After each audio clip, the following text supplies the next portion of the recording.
In the darkness of the desert, beneath the silent weight of stone that has endured for thousands of years, there lingers a hypothesis that has haunted human imagination across generations.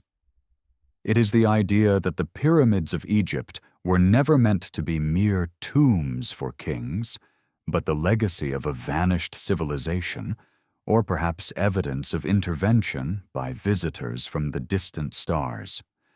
The sight of blocks weighing dozens of tons, fitted so precisely that not even a blade can slip between them. The alignment of these monuments with the stars above and the mysterious voids detected by modern technology all seem to whisper of a story that official history is not yet ready to accept. Some say they are the remnants of Atlantis. Others believe they are messages carved in stone by gods of the heavens, while many hold fast to the idea that they reflect the extraordinary ingenuity of ancient people who lived in a world with very different skies and rivers. However we choose to see them, the question endures. Are we living in the shadow of a forgotten brilliance, knowledge buried deep beneath the sands of time? This is where the story begins. Welcome to historic sleep. If you're drawn to stories like these, the ones that live in the shadows between what we see and what was made to disappear, feel free to like and subscribe only if it feels right, and let me know in the comments where are you watching from and what time is it for you right now. I love seeing our little map of watchers light up around the world.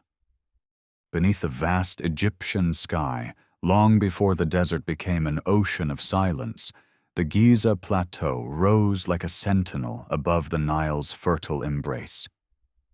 To imagine this place 12,000 years ago is to step into a world unrecognizable to us today. The Sahara was not yet barren. It was alive with rivers that shimmered like mirrors under the sun, herds of gazelles moving through tall grasses, and birds that gathered along shallow lakes. The Nile ran wider, its banks a labyrinth of reeds and papyrus. In that ancient green land, a story begins to take shape, one written not only in stone, but in myth, memory, and speculation. The pyramids we see today, worn by centuries of wind and sand, rise from this plateau as though they were always meant to be there. But who or what first conceived them? The mainstream view insists that the pyramids are the triumph of human labor during the Old Kingdom, around 2500 BCE. Pharaoh Khufu, according to this history, commanded tens of thousands of workers to quarry, transport, and lift millions of limestone blocks into perfect alignment. Evidence does exist to support this vision. The remains of workers' villages, quarry marks etched onto blocks, the grand funerary boats buried near the pyramids to serve their kings in the afterlife. These signs speak of determination, of thousands of hands carving stone from the earth, dragging it across ramps, and setting it into place with a precision that defies the crude tools they possessed. It is a human story of ambition and faith, and it satisfies the explanations of archaeology. Yet it is not the only story. For centuries, the sheer scale and mathematical precision of the Great Pyramid has ignited doubts. How could a people who had just emerged from mud-brick dwellings suddenly command such technical mastery? The pyramid's base is aligned to true north, with an error so small it astonishes modern surveyors, its proportions embedding constants such as pi and the golden ratio.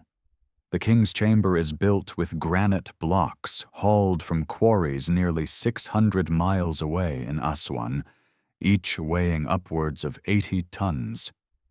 Even with copper chisels hardened by fire, the effort of shaping and transporting such stones seems overwhelming.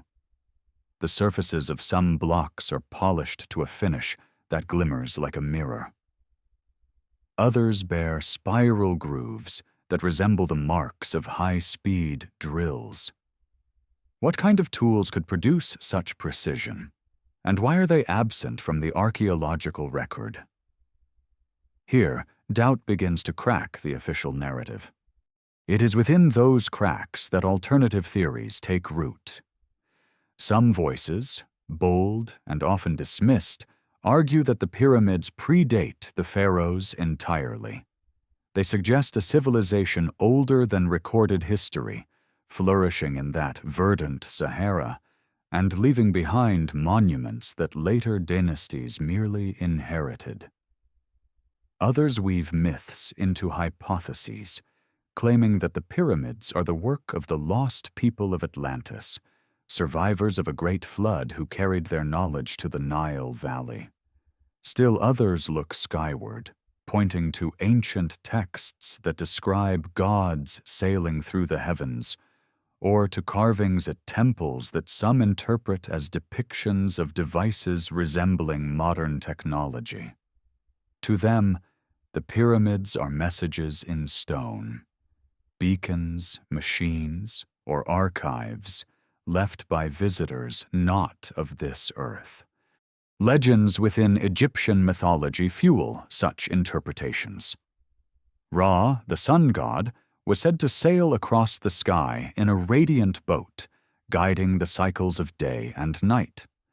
The solar bark of Ra may have been metaphor, but in the eyes of those searching for hidden truths, it might also be a cultural memory of luminous vessels descending from the stars.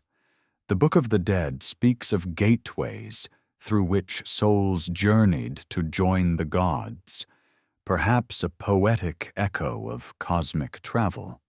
To stand at the base of the Great Pyramid today, watching its four sides catch the evening sun, is to feel the weight of both explanations, the one grounded in archaeology and the one whispered by imagination. The landscape itself strengthens the mystery. The Giza plateau is not merely convenient, it is deliberate. Its limestone foundation is soft enough to carve, but resilient enough to endure millennia of erosion. Its elevation shields it from the Nile's floods. More intriguingly, its placement aligns with the celestial sphere above.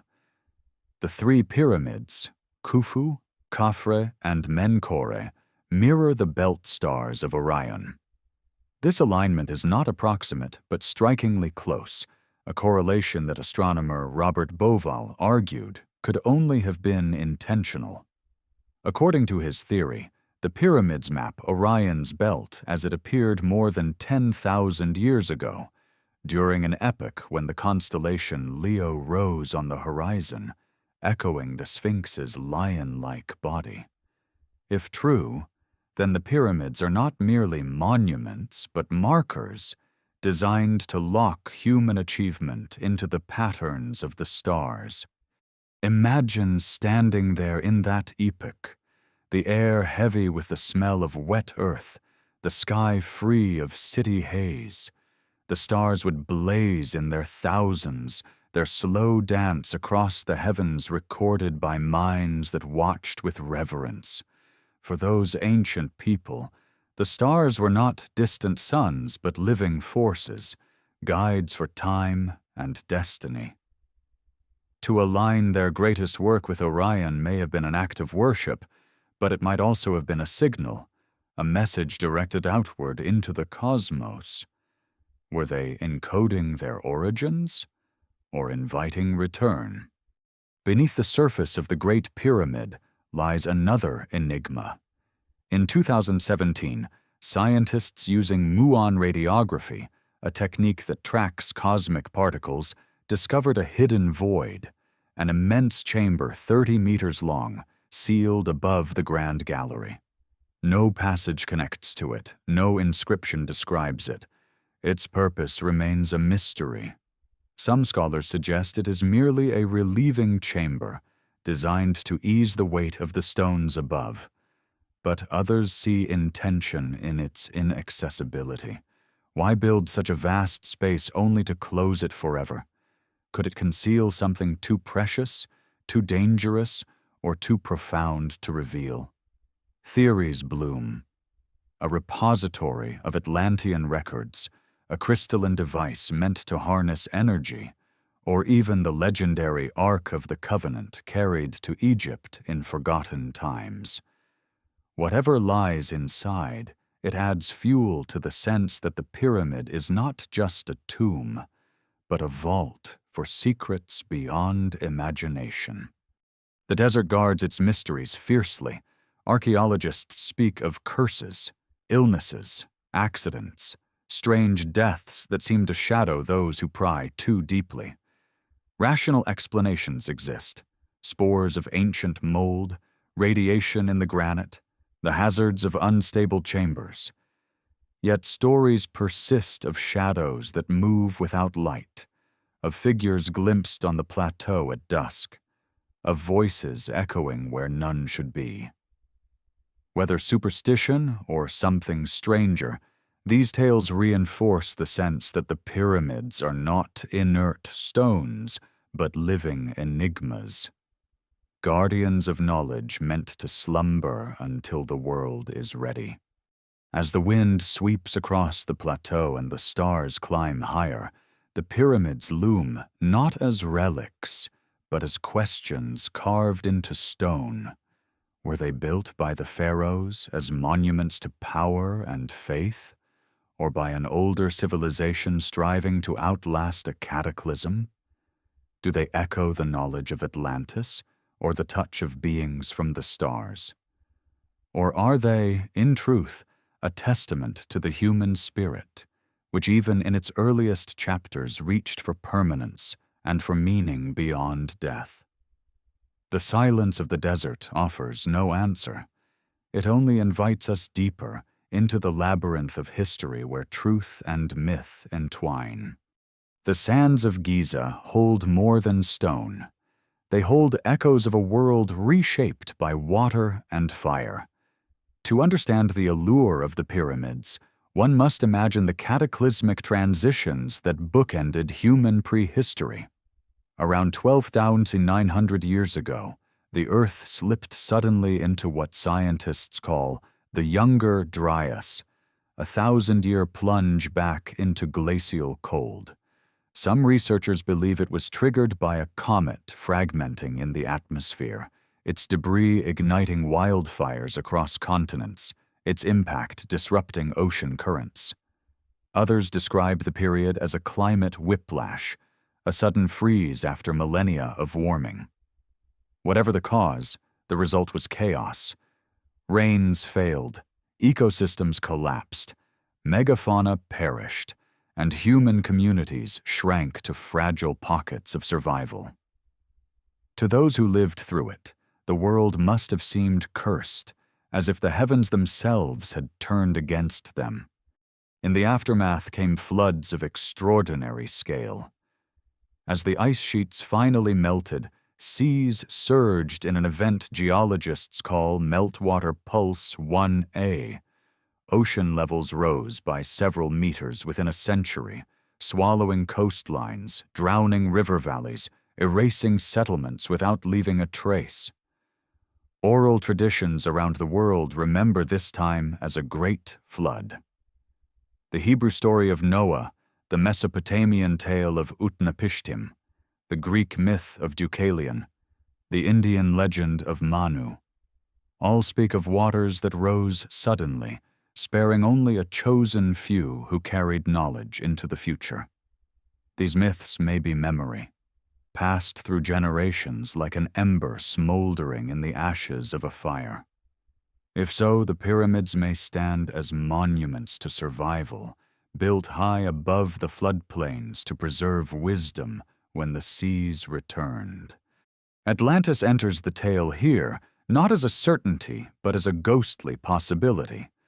Plato wrote of a mighty island empire beyond the Pillars of Hercules, rich in architecture, knowledge, and hubris. Its people angered the gods and were swept beneath the sea in a single night of fire and flood. Scholars debate whether he meant it as allegory, but the resonance is undeniable. When mystics like Edgar Cayce claimed that survivors of Atlantis fled to the Nile Valley, carrying their sciences and carving them into stone, they were weaving Plato's words into a broader tapestry of human longing, a need to believe that our ancestors once touched greatness and lost it. Could the Great Pyramid be a beacon from that lost shore, its geometry encoding a memory of a civilization swallowed by the sea? The physical evidence lends a tantalizing edge. The granite beams in the king's chamber bear long, shallow cuts and spiral grooves that appear to be made by rotary drills. Experimental archaeologists have tried copper chisels, sand abrasives, and stone pounders, but none replicate the precision or the consistency of those marks. Some theorists suggest that the builders wielded sonic tools, harnessing vibration to soften or even levitate stone. Tibetan legends speak of monks using chanting and drums to lift rocks up mountainsides, their frequencies harmonizing with the earth. Could a similar technique have existed here, now lost but hinted at in the scars of granite? Then there is the question of energy. Quartz crystals, abundant in the granite of the king's chamber, possess a property called piezoelectricity. When stressed or vibrated, they generate an electrical charge. Visitors to the chamber often report strange sensations when tones around 110 hertz are sung or played inside, an impression of pressure, of resonance that seems to fill the body. Was this an accident of construction or an intentional design? Some propose that the pyramid itself functioned as a resonator, amplifying natural vibrations of the earth, turning stone into an instrument. If so, what was the purpose? Communication? Healing? A ritual connection to the cosmos? Or something far stranger? A technology whose principles we no longer comprehend? The mysteries are not limited to stone. In 2017, that hidden void discovered above the Grand Gallery reignited speculation. 30 meters long, sealed off entirely, it hangs like a secret suspended in the pyramid's heart. Engineers describe it as a relieving space, a structural necessity to prevent collapse. But the sheer scale of the void and its complete inaccessibility raise doubts. Why design a chamber so vast only to close it forever? Some imagine it as a sanctuary for sacred objects. Perhaps the Ark of the Covenant, that biblical chest said to contain divine fire. Others envision crystalline devices, mechanisms built to capture energy or preserve information. The void whispers with possibility, its silence louder than any explanation offered so far. Suspicion grows sharper when coupled with modern reports. In 2023, witnesses near Giza claimed to see orbs of light darting above the plateau, moving too quickly for drones, too silently for planes. Decades earlier, pilots described radar anomalies over the same region, signals that appeared and vanished like ghosts. Conspiracy theories bloom from such stories, suggesting that governments or institutions hold classified images of subterranean chambers, entire complexes buried beneath the sand. Egypt's careful control of excavation adds fuel to this suspicion. What truths lie hidden under bureaucratic lock and key? And why, some ask, are they kept from us? Amid these enigmas stands the Sphinx, its weathered face gazing eastward. Geologist Robert Schoch has argued that the deep grooves along its enclosure walls are signs of rainfall, not wind erosion. If correct, the Sphinx may date back thousands of years earlier than the Old Kingdom, to an age when the Sahara was drenched by monsoons and the Nile Valley was lush with forests. This would place the Sphinx in the same epoch as Göbekli Tepe in Turkey, a temple complex dated to 11,600 years ago, long before agriculture spread widely. Both sites suggest that advanced architecture may have flourished earlier than our textbooks allow. If the Sphinx predates pharaohs, then who carved it? And if its body once bore the head of a lion, as some believe, was it a cosmic guardian linked to the constellation Leo, gazing at the rising sun of 10,000 years ago? The possibility shakes the timeline of history.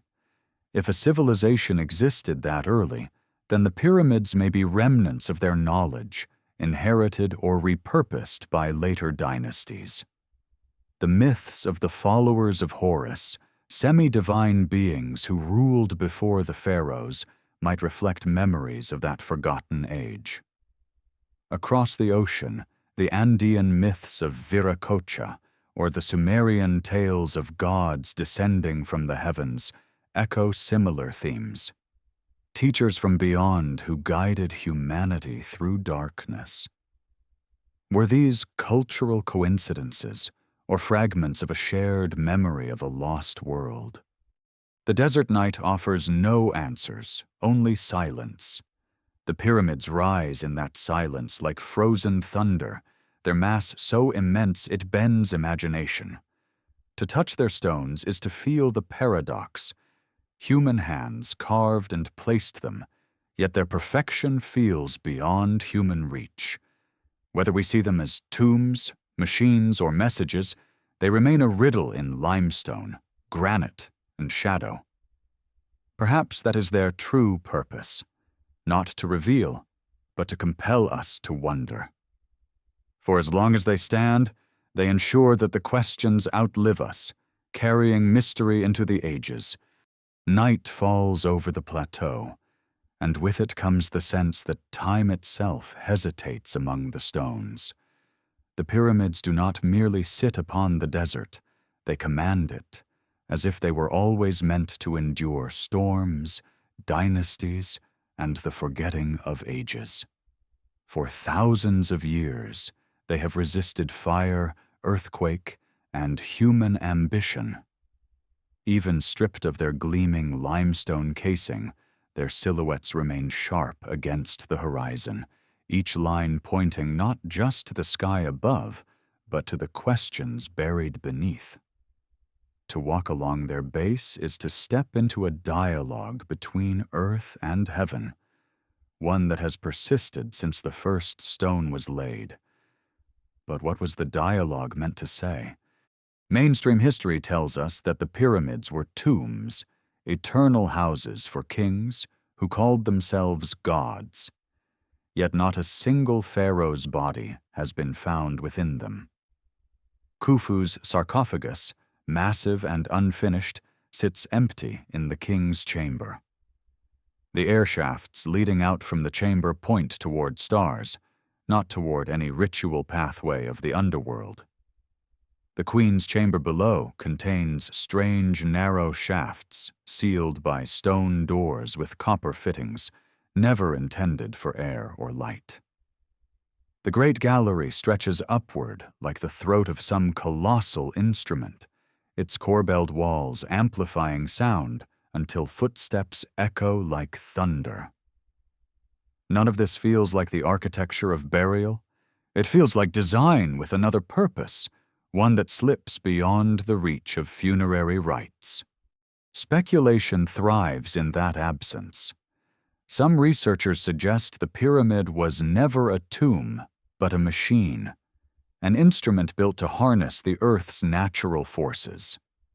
The quartz-rich granite, when compressed, produces piezoelectric energy.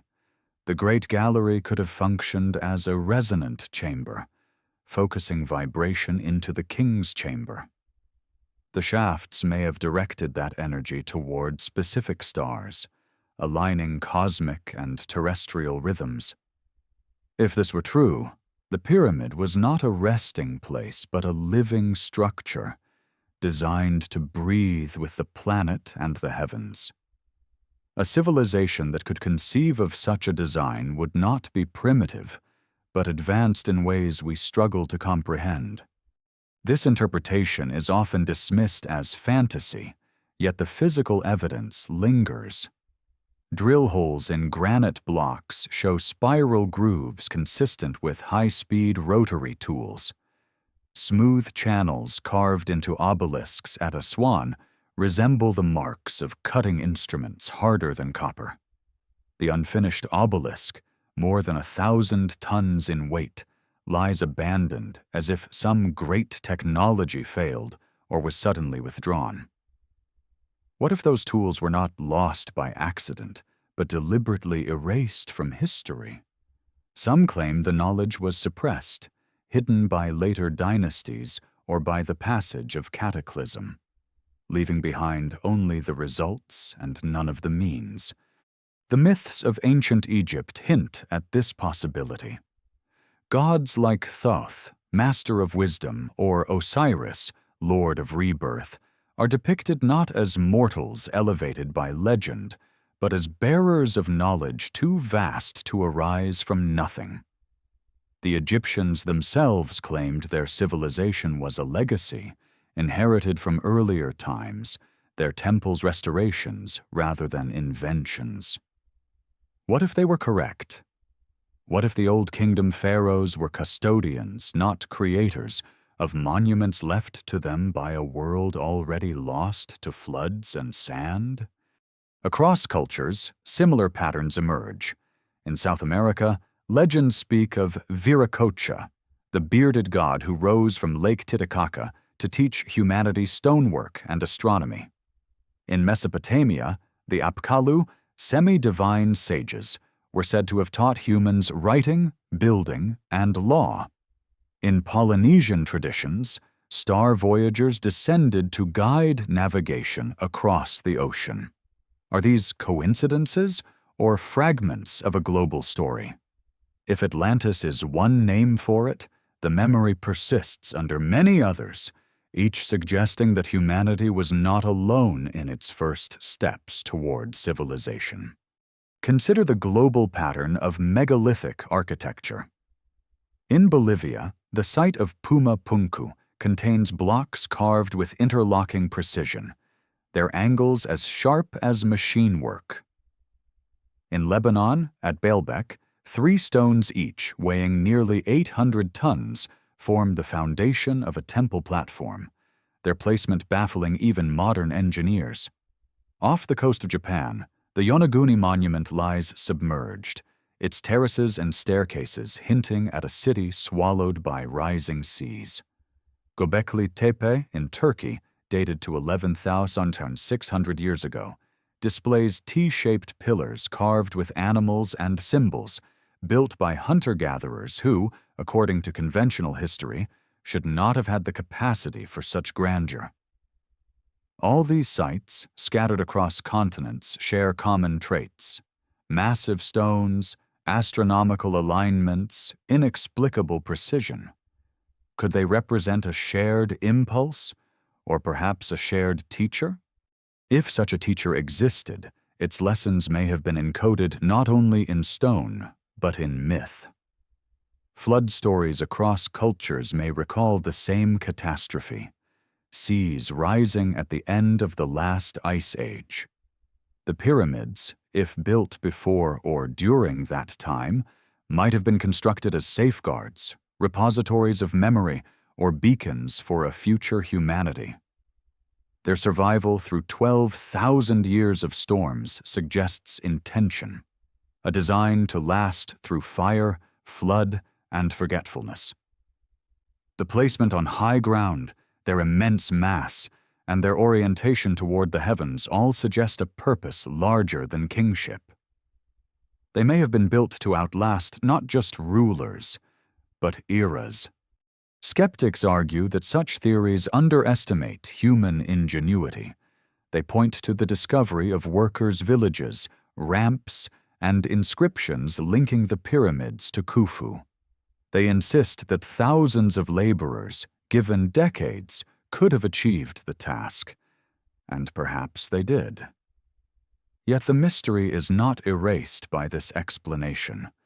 The empty sarcophagi, the hidden voids, the acoustic properties, the uncanny precision, all remain, nagging at the edges of certainty. Even if humans built the pyramids with their own hands, the inspiration may have come from elsewhere, a whisper of knowledge passed down from a forgotten source. As the night deepens, the pyramids glow faintly in the moonlight, their edges sharp against the stars. The Orion constellation rises above them, 3 stars mirrored in 3 pyramids, as if sky and stone conspired to echo one another. The Sphinx gazes eastward, its silent face carved from the living rock, its body scarred by rains that no longer fall in Egypt. These alignments are not accidental. They are deliberate, purposeful, imbued with meaning we struggle to read.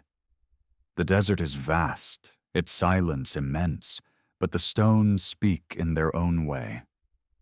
They remind us that history is not fixed, but layered, its truths buried beneath sand and time.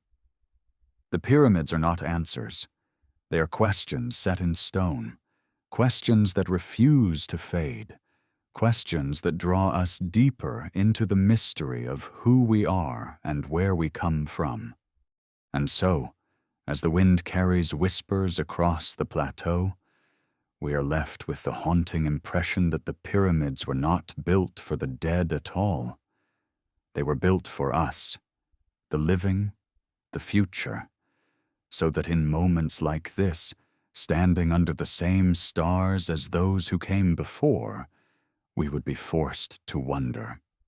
Dawn on the Giza plateau brings a softer light, washing the pyramids in gold, as if they are waking with the desert itself.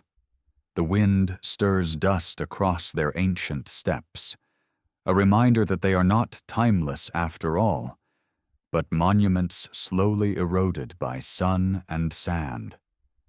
Yet even as they weather, their geometry persists, refusing to surrender. To look upon them in the early morning is to feel the paradox of permanence and fragility, stone enduring yet never untouched. Perhaps this is part of their message, that even what seems eternal carries the scars of time.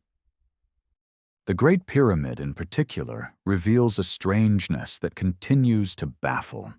Its base measures more than 230 meters on each side, yet the difference between its longest and shortest side is less than a handful of centimeters.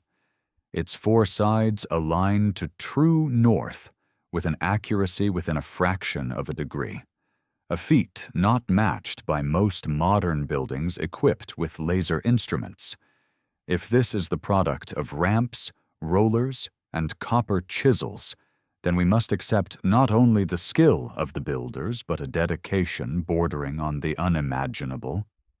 Tens of thousands of workers hauling stones in the blazing sun, decades of toil, all for a tomb that, if Khufu's body was ever placed there, has yielded nothing but emptiness.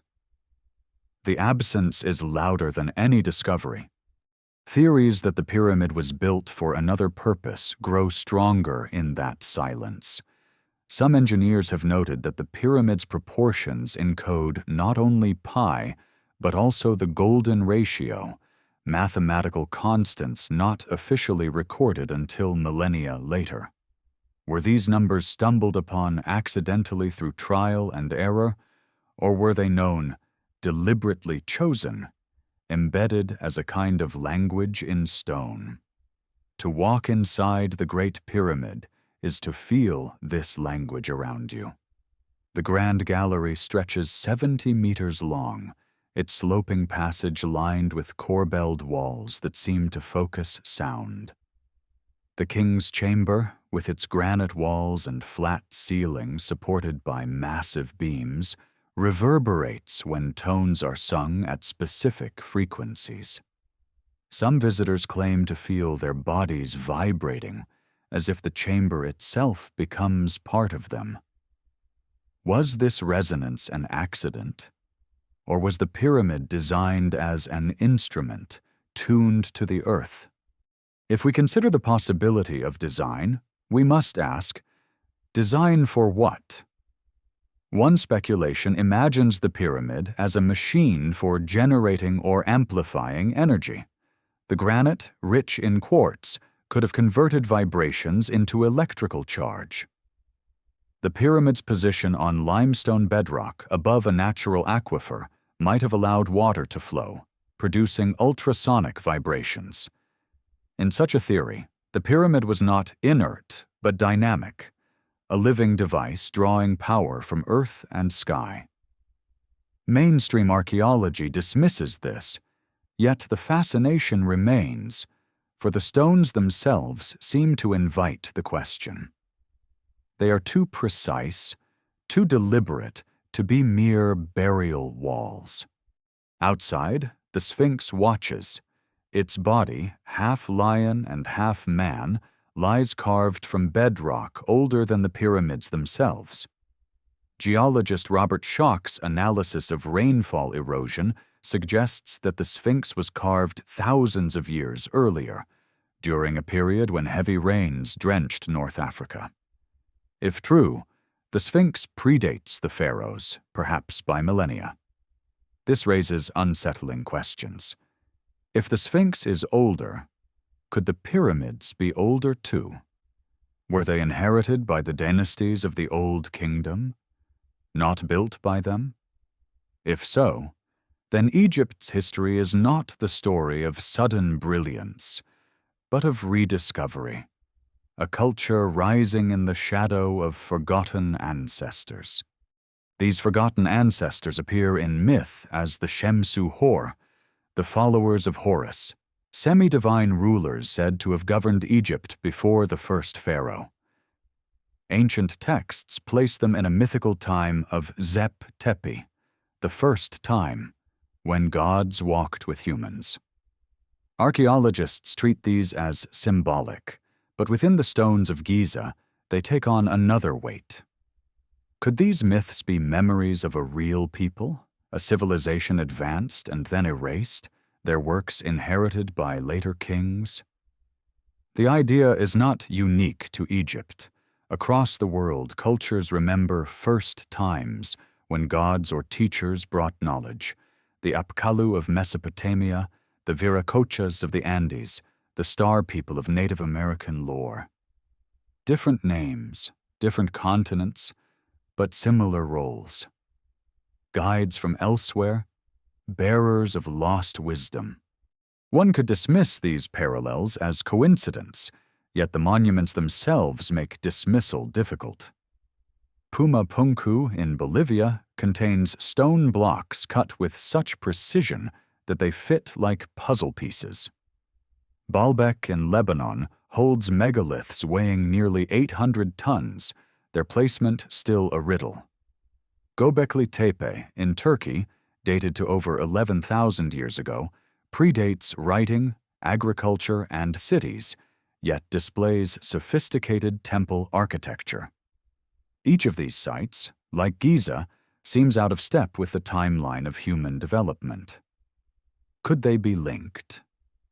Could a network of knowledge once spanned the globe, later shattered by catastrophe, its fragments surviving only as myths and stones? The catastrophe, if it existed, would have been the floods and climate shocks of the Younger Dryas. The Nile Valley, spared from rising seas but reshaped by monsoons, would have been a refuge, a stage upon which survivors could rebuild. If the pyramids were part of that rebuilding, their design might have been intended to last beyond the next disaster, to carry knowledge forward through collapse. Perhaps they were not tombs at all, but vaults, their secrets locked behind stone until a distant future. The hidden void discovered in 2017 may be one such vault, sealed deliberately, waiting silently above the Grand Gallery. Its purpose is unknown, but the imagination cannot help but ask, what if it holds evidence of that earlier world? Egypt guards its mysteries tightly. Excavations are restricted, explorations controlled, theories dismissed. This secrecy fuels suspicion. Are authorities protecting monuments from harm, or are they hiding something more? Some believe that underground passages link the pyramids and the Sphinx to a hall of records, a library of lost knowledge. Edgar Cayce predicted such a hall would be found beneath the Sphinx, containing the wisdom of Atlantis. Ground-penetrating radar surveys in the 1990s detected anomalies beneath its paws, voids, cavities, but excavation was halted. Officially, this was to preserve the monument. Unofficially, whispers speak of suppression, of truths too disruptive to reveal. Morning fades into midday, and the plateau bakes under the sun. Tourists walk along ancient paths, taking photographs, marveling at the scale. Yet most leave without sensing the deeper question. They see monuments, but not mysteries. They see tombs, but not possibilities. For those who linger, who listen to the silence between the stones, there is a presence here that cannot be captured in textbooks. It is the presence of a riddle carved into the bones of the earth, a riddle that asks not simply how, but why. The pyramids endure as both architecture and question, as both monument and mirror. They reflect our longing to believe that we are more than what we know, that in the shadows of history lies a brilliance not yet rediscovered. As the sun climbs high above Giza, the heat presses down like a weight, and the air itself seems to shimmer. The pyramids cast long, sharp shadows across the plateau, shadows that fall into alignment with one another, as if marking not just space, but time. To stand between them is to feel a geometry that stretches beyond human scale, a silent dialogue between stone and sky. Yet what we see is not what once was. The Great Pyramid originally gleamed with casing stones of polished Tura limestone, their surfaces reflecting the sun so brightly that from miles away the monument would have looked like a beacon of fire. At night, the moonlight would have caught its sides, turning the pyramid into a lantern of silver in the desert dark. That vision is lost now, stripped away by centuries of quarrying, but in fragments that remain near the base, we can glimpse its former brilliance. Imagine a structure that shone like a star brought to Earth. What message was it meant to send? Some suggest that this radiance was symbolic, a representation of the sun's eternal cycle, a monument that ensured the pharaoh's soul would rise with Ra each morning. Yet others believe it was functional, meant to be seen from afar, perhaps even from the skies. Ancient texts describe Egypt as the land where gods descended, their ships glowing like radiant vessels. Could the pyramids have been designed as markers, landing lights for visitors from the heavens? To those who favor this idea, the casing stones were not decoration, but signal, a deliberate attempt to catch the eye of something, or someone, looking down from above. Inside, the mystery deepens. The queen's chamber, though empty, holds two narrow shafts that do not open to the outside. They climb upward only to end in sealed stone doors, fitted with copper handles. What purpose could such features serve? Engineers see no structural necessity.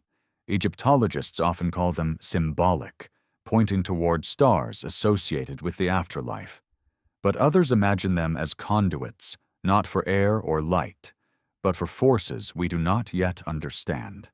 In 2001, a robotic probe sent up one shaft revealed a door behind the first, suggesting chambers beyond, perhaps a hidden mechanism or concealed sanctuary. Exploration halted soon after, leaving speculation to grow unchecked. Each unanswered question becomes an invitation to myth. Even the mortar that binds the pyramid stones carries riddles. Analyses show it contains unusual mixtures: gypsum, traces of plant material, even microfossils not native to Giza. Radiocarbon dating sometimes yields results older than the Old Kingdom, though critics argue contamination skews the numbers. Still, the possibility lingers.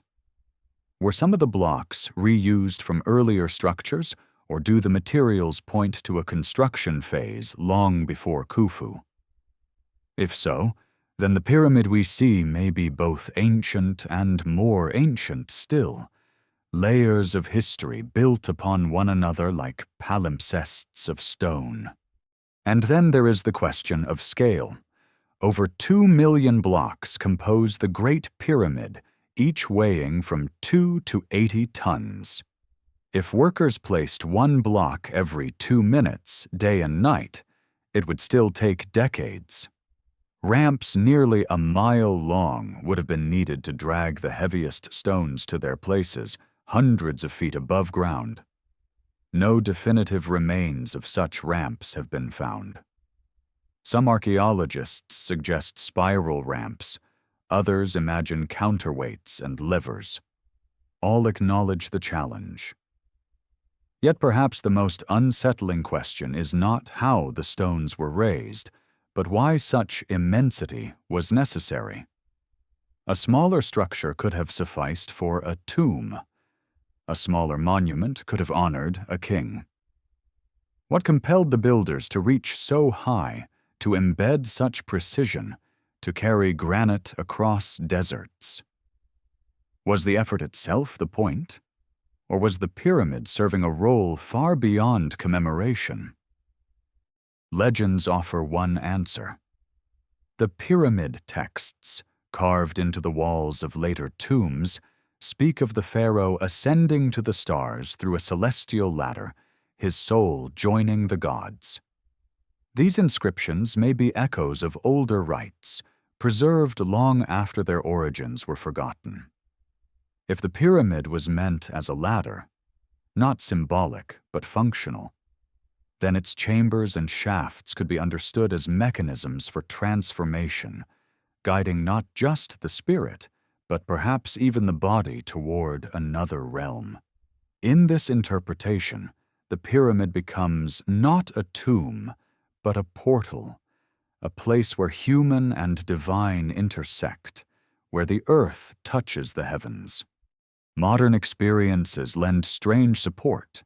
Visitors to the king's chamber often describe sensations of dizziness, dreams filled with light, or feelings of being watched. Some attribute this to the acoustics, others to the mind's reaction to confined space. Yet the reports persist, echoing across decades, feeding the sense that the pyramid is more than architecture.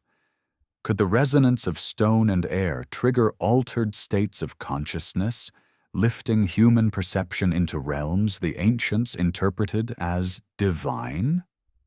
If so, then the pyramid was not merely a structure, but a tool, designed to shift awareness, to open the mind to something beyond the ordinary. Outside the walls of archaeology, more daring theories take hold. Some researchers propose that the pyramid functioned as part of a global network of monuments, each placed on sites of geomagnetic importance, each aligned to the heavens. Stonehenge in England, the temples of Malta, the megaliths of Peru, the underwater terraces of Yonaguni in Japan, all align with solstices, equinoxes, or constellations. Could they represent a map etched onto the earth itself, a pattern pointing toward forgotten knowledge? If the pyramids are the central hub of such a grid, then their purpose may have been planetary, not local. A civilization, or visitors, might have used these structures as anchors, stabilizing something we no longer perceive: energy lines, communication pathways, or even gateways between worlds. For mainstream scholars, these ideas remain fantasies, yet the stones themselves are stubborn. They refuse to explain, they only endure. And endurance is its own form of speech. To look at the pyramids is to be reminded that human history is not a straight line, but a labyrinth, with corridors still hidden and doors still sealed. Perhaps one day we will uncover the voids, the shafts, the anomalies buried beneath the plateau. Perhaps one day technology will allow us to peer into sealed chambers without disturbing them. But even if we do, the pyramids will not give up all their secrets. They are not answers waiting to be found. They are questions carved deliberately to outlast empires, questions that will follow us as long as their stones stand. The afternoon sun presses hard against the plateau, flattening shadows and bleaching color from the landscape, yet the pyramids rise unaffected, their mass immune to the shifting moods of the desert. Around them, the hum of the modern world creeps closer. Cars, tourists, the chatter of guides. But when one steps inside the ancient corridors, all of that dissolves. Within the narrow tunnels, where the air grows still and heavy, the present moment slips away. Walls lean inward, passages climb at improbable angles, and the feeling arises that the structure wasn't built for the comfort of the human body, but for some other purpose altogether. To move through these spaces is to feel yourself inside a riddle, each stone a letter in a language you cannot quite read. One of the most striking features of the Great Pyramid is its grand gallery, a vast sloping corridor unlike anything else in Egyptian architecture. 70 meters long and more than 8 meters high, it narrows towards the ceiling, its corbelled walls creating a rhythm of recesses that step inward as they rise. The floor contains a series of mysterious slots, as if wooden beams or some other mechanism had once been fitted there. To walk its length is to feel as though you are climbing the spine of a giant, ascending toward something concealed. Mainstream explanations call it a passageway to the king's chamber, but its size and engineering far exceed what seems necessary for simple access. What was it meant to hold? Was it a gallery for processions, or a resonant chamber designed to amplify sound, or even a machine component long since silent? The king's chamber itself only deepens the enigma. Constructed entirely from massive granite blocks, hauled from quarries hundreds of miles away, it holds an empty sarcophagus, lidless, undecorated, its interior too large for a human body to fill without gaps. Above the chamber are 5 relieving spaces, stacked one atop the other, each roofed with colossal granite beams. They are said to prevent collapse from the immense weight of stone above, but the precision of their placement, the scale of their beams, and the way they echo under sound suggest a secondary function. The chamber vibrates at specific frequencies, producing effects on those who linger within. Modern researchers who have sung or drummed inside describe a sense of resonance not just around them, but through them, as if the chamber itself were alive. Was this intentional? Did the builders understand harmonics and vibration to a degree we do not credit them with? Across the plateau, the Sphinx rests in silence, its gaze fixed eternally eastward. Weathering on its enclosure walls tells a different story than the one found in textbooks. Deep vertical grooves carved into the limestone bedrock resemble rainfall erosion, not the horizontal striations of wind and sand. If correct, this would place the Sphinx's creation in a period when heavy rains still fell on the Sahara, perhaps more than 9,000 years ago. If true, then the Sphinx may be the oldest monumental sculpture on Earth, carved long before the dynasties of Egypt. The lion's body, eroded and patched by later repairs, may once have been crowned with a different head, perhaps a lion itself, only later recarved into the visage of a pharaoh.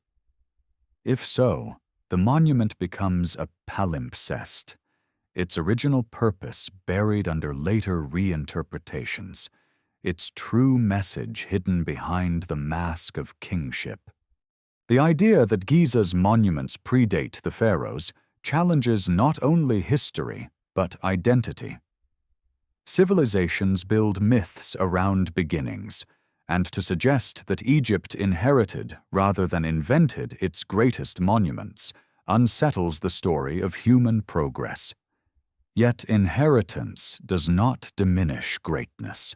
If anything, it deepens it. The pharaohs may have been custodians of an older legacy, guardians of structures that had already stood for millennia. In that role, their task was not creation, but preservation, ensuring that the pyramids and Sphinx endured into the ages when humanity might once again be ready to decipher them. The monuments then become more than royal projects. They become a bridge carrying memory across epochs. Evidence for earlier civilizations is often elusive, for floods and time erase most traces of human life. Wood rots, mud brick melts, metal corrodes. Only stone endures, and even then only under certain conditions. The megaliths at Giza, Baalbek, Pumapunku, and Göbekli Tepe may be the rare survivors of a world otherwise swept away. That such sites appear across continents, often aligned with stars or solstices, suggests at the very least a shared impulse to root human presence in the cosmos, to anchor existence in stone and sky. Whether guided by gods, ancestors, or imagination, the impulse was the same: to make permanence out of transience, to declare that human lives may pass, but human vision could endure. Some modern thinkers propose that the pyramids may encode not only memory, but mathematics, a universal language intended for future discovery. Ratios of their dimensions approximate constants like pi and phi. Their placement reflects astronomical patterns that recur across millennia. Even their height and base seem to encode measurements of the Earth itself, from the length of the year to the curvature of the planet. Were these coincidences or deliberate choices? If deliberate, then the pyramids are not only monuments but books written in stone, their pages spread across the desert, waiting for readers who can translate geometry into meaning. In the afternoon heat, tourists gather around guides who explain the official story. The pyramids were tombs built by Khufu, Khafra, and Menkaure, each intended as a stairway to the afterlife.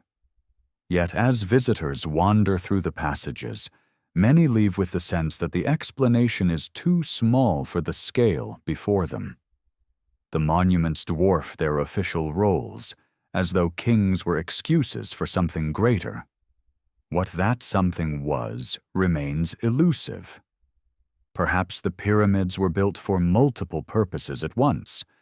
Tombs, yes, but also calendars, observatories, instruments of resonance, and symbols of cosmic order. Perhaps their builders knew that only by weaving practical, spiritual, and cosmic threads together could the fabric of meaning endure across ages. When evening approaches, shadows stretch long again across the plateau. The desert cools, and the air sharpens with clarity. The pyramids darken against the reddening sky, their lines becoming silhouettes, their presence even more commanding in the dimming light. As stars begin to appear above them, Orion rises once more, his belt mirrored in stone below. The alignment is exact, uncanny, as if the heavens and the earth conspired to create a reflection of eternity. In that moment, one cannot help but feel that the builders intended more than grandeur. They intended a conversation across time, a dialogue that stretches from their world into ours, and perhaps beyond. Night once again settles over Giza, and with it the silence deepens. The crowds disperse, the camels are led away, and the plateau returns to the quiet it has known for most of its existence. In the moonlight, the pyramids loom darker than the sky, their edges still sharp, their geometry still stubborn against erosion. To see them under starlight is to glimpse what ancient priests must have seen when they aligned stone with the heavens.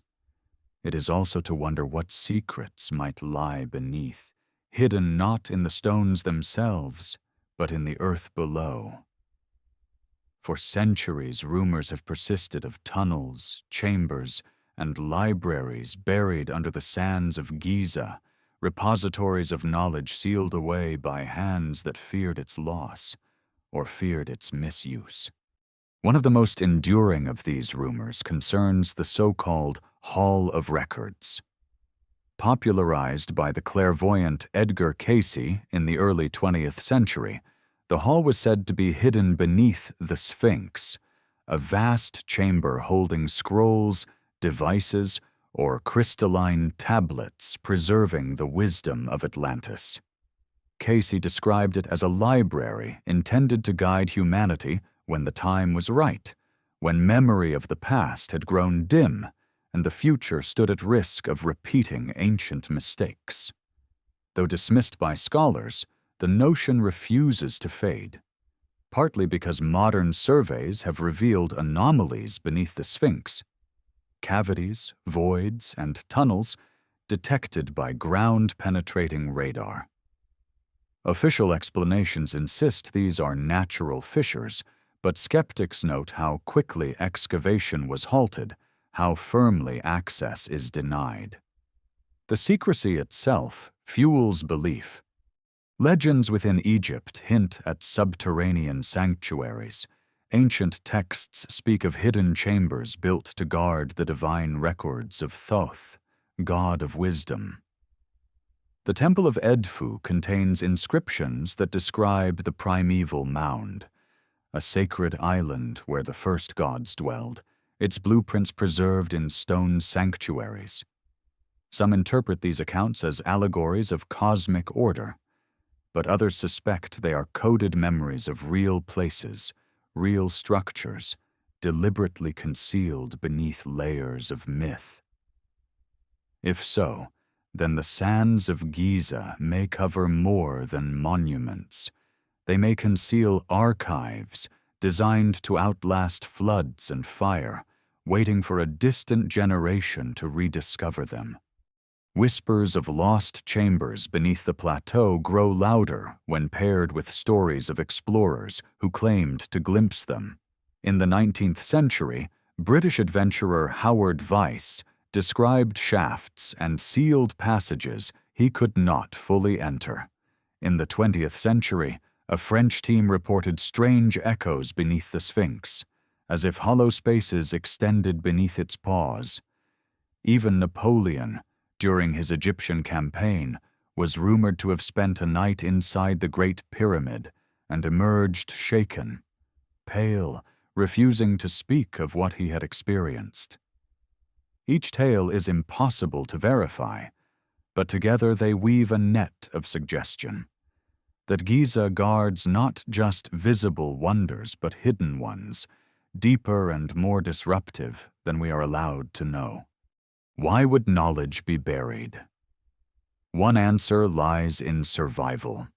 If the pyramids and Sphinx were products of a civilization older than Egypt, their builders may have foreseen catastrophe.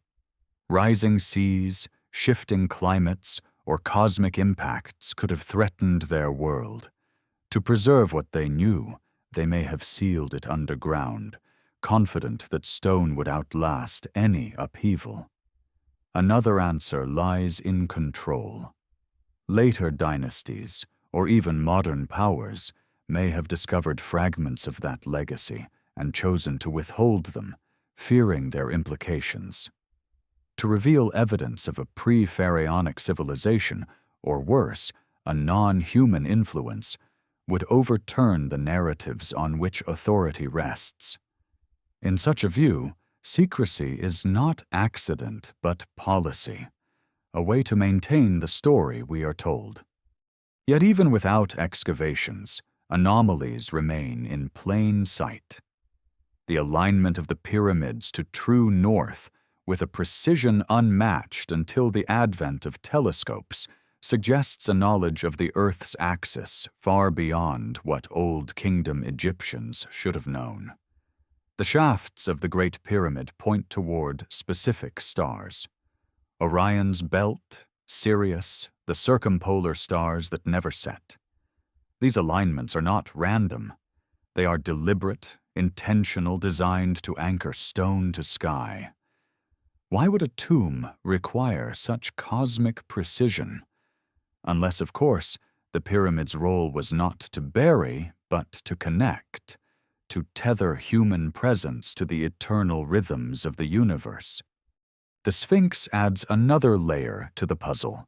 Its body, aligned with the rising sun at the spring equinox, becomes a calendar in stone. Its weathering suggests an age when rains fell upon the desert, placing it thousands of years earlier than the pyramids themselves. If this is true, then the Sphinx is a relic of a wetter Sahara, a marker from a forgotten epoch.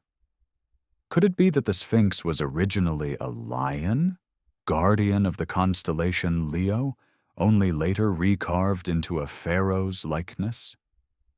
If so, its message stretches back not to Khafra, but to Zep-Tepi, the first time, when gods and humans walked together. To gaze upon the Sphinx is to face not merely a statue, but a survivor, carrying in its stone the memory of climates, epochs, and civilizations erased from record. The more one listens to the silence of Giza, the more it seems that the monuments are speaking in a language of stone and shadow, alignment and vibration. They hint at hidden chambers, at lost archives, at forgotten sciences. Whether or not the Hall of Records exists, the idea persists because the monuments themselves demand explanation. They are too precise, too vast, too laden with meaning to be dismissed as mere tombs. They stand as guardians of possibility, daring us to ask questions that unsettle, questions that reach beyond what we are taught. And perhaps that is their true role, not to provide answers, but to compel us to seek them, to keep human curiosity alive across millennia. As midnight deepens, the stars blaze brighter. Orion climbs overhead, mirrored in stone below, while Leo crouches on the horizon, echoed in the Sphinx's body. The air is cool, the desert hushed. The pyramids stand immovable, yet alive with suggestion. And beneath them, whether hollow chambers or only imagination, lies a silence as profound as the stars themselves. That silence may be the greatest riddle of all. The desert before dawn is a place of whispers. A faint breeze moves across the plateau, carrying grains of sand like an unseen tide, and in the half-light, the pyramids appear less like structures and more like silhouettes of mountains carved by intention rather than geology. This in-between moment, when night has not fully surrendered today, is perhaps the closest we can come to the world the ancients knew, a world where boundaries between myth and stone, between gods and humans, were not so sharply drawn. For those who raised these monuments, The sky was a canvas of divine order, and the earth was the stage on which cosmic drama unfolded. To align stone with stars was not simply engineering. It was communion. Among the most compelling mysteries of Giza is the question of celestial alignment. The three great pyramids, Khufu, Khafre, and Menkaure, mirror the three stars of Orion's belt with uncanny precision. Robert Bauval's Orion correlation theory suggests that this was deliberate, a reflection of the heavens on Earth, and that the layout was meant to symbolize Osiris, the god of rebirth, whose celestial body was Orion. Critics argue the correlation is imperfect, that chance could explain the resemblance. Yet when one stands on the plateau, gazing upward at Orion as it ascends the sky, the symmetry is undeniable. Stone and star speak to one another across thousands of years, as though the builders meant to create a bridge between heaven and earth. The Sphinx adds another layer to this stellar dialogue. Facing east, it greets the rising sun at the equinox. But more intriguingly, when traced back through the slow wobble of the Earth's axis, what astronomers call precession, its gaze would have met the constellation Leo around 10,500 BCE. In that epoch, Orion's belt would also have aligned more closely with the layout of the pyramids. To some, this is coincidence. To others, it suggests that Giza encodes a snapshot of the sky from a forgotten age, a deliberate marker of time as well as space.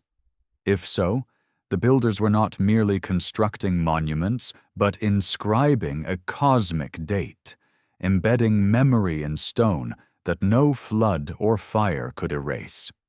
Why Orion? Why Leo? In Egyptian mythology, Orion was Osiris, lord of the underworld and master of rebirth. Leo, the lion, symbolized strength and kingship. To set these symbols in stone was to declare a cosmic order. The king as Osiris reborn, guarded by the lion of the horizon, rising with the sun. Yet beyond mythology lies another possibility, that the alignment was not symbolic but functional, a signal designed to be seen from the sky. Some researchers imagine the pyramids as part of a global network of star-linked monuments, each reflecting a celestial pattern. If so, then Giza was not only a sacred landscape, but a beacon, broadcasting human presence to the cosmos. The engineering required for such alignments is staggering. To align the Great Pyramid so precisely to true north, the builders would have needed to track the stars with extraordinary accuracy. Some propose they used the circumpolar stars, those that never set, rotating endlessly around the pole. By watching when two stars aligned vertically, they could establish north with precision rivaling modern instruments. But this explanation raises new questions. Why invest such precision in a tomb? Why embed astronomical knowledge in stone unless the monument's purpose extended beyond burial? The official story answers only partially. The stones themselves insist on more. Even the internal shafts of the Great Pyramid point to stars. One targets Alnitak, a star in Orion's belt. Another aligns with Sirius, the brightest star in the sky, associated with the goddess Isis. A third points toward the circumpolar stars, the imperishables, linked to eternity. If these were simply symbolic, they are remarkably consistent. If they were functional, they may have acted as sightlines or conduits, channels through which spirit or signal could ascend. Some speculate that they were designed to align not only with light, but with energy, perhaps directing vibration or resonance towards the heavens. The pyramid, in this view, was not a tomb, but a transmitter, a bridge between worlds. The more one considers these alignments, the harder it becomes to dismiss them as accident. Across the world, ancient monuments echo the same pattern. Stonehenge aligns with solstices, Chichen Itza with equinoxes, the temples of Angkor Wat with the constellation Draco. Different cultures, different eras, yet the same impulse: to root human presence in the stars, to make architecture not only earthly but cosmic. Giza stands as the most monumental expression of that impulse, a statement in stone that humanity is part of a larger order, one that stretches beyond life and death, beyond Earth itself. Yet the mystery remains. Who first conceived this cosmic architecture? Was it the pharaohs of the 4th dynasty, wielding only copper tools and muscle, yet somehow achieving precision beyond our expectations? Or was it an inheritance, a legacy from an earlier epoch when skies were different and gods were closer? The question haunts every block of stone, every alignment, every shaft. It is a question the desert refuses to answer, leaving us only with possibility. As dawn breaks, light spills across the plateau. The pyramids catch the first rays, their tips glowing while the base remains in shadow, as if rising from the earth toward the sun.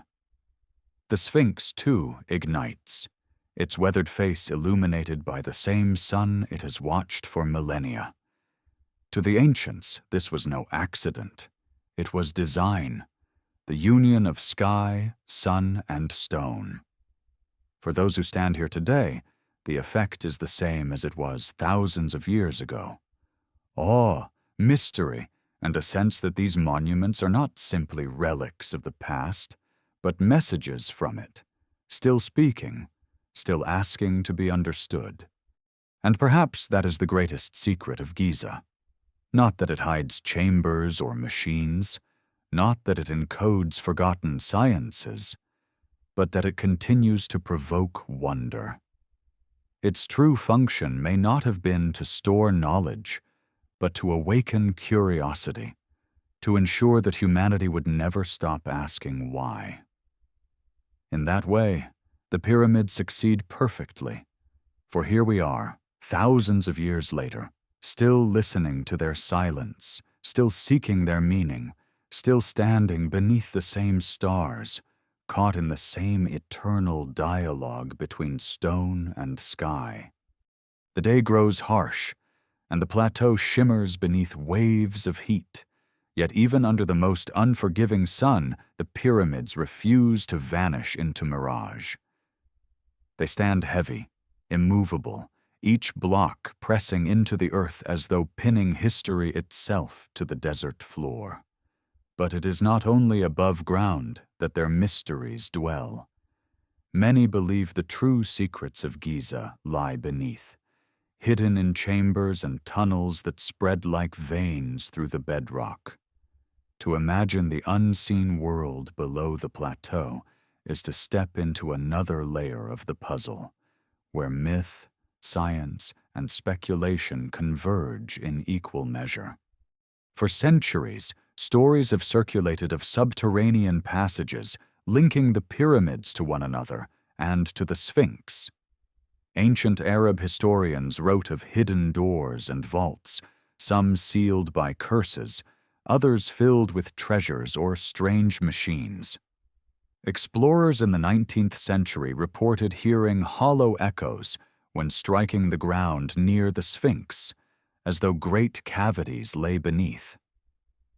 In the 20th century, teams using ground-penetrating radar confirmed anomalies under the monument's paws, cavities that could not be explained by natural erosion. Yet excavations were abruptly stopped, official explanations vague.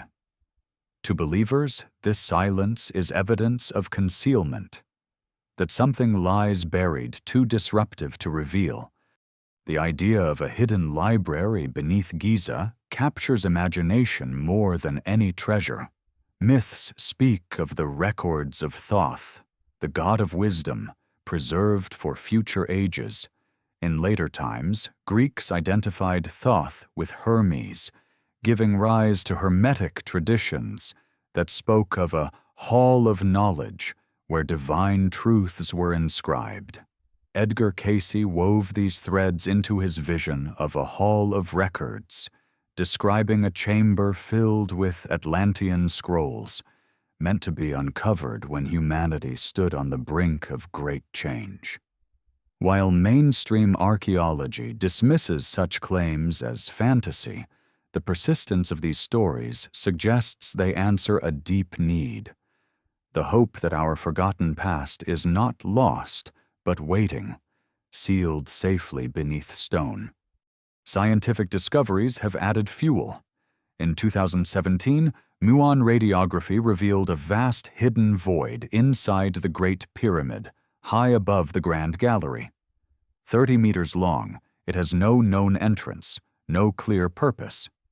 Some suggest it was built to lighten the load above, yet its size and placement make that explanation unsatisfying. Others speculate it is a sealed chamber, perhaps containing objects or inscriptions meant to be found in a distant future. If so, then the pyramid is not only a monument, but a vault, guarding knowledge across millennia. The fact that we cannot yet access this chamber, that it remains beyond our reach despite modern technology, gives it the aura of deliberate secrecy, as if the builders intended it to remain closed until the right time. The possibility of underground structures extends beyond the pyramid itself. Some researchers argue that the Giza plateau is honeycombed with tunnels, perhaps carved to channel water from the Nile, perhaps intended as storage, or perhaps as ritual passageways mimicking the underworld. Travelers in earlier centuries described descending into shafts that seemed to lead endlessly downward, only to be blocked by collapse or darkness.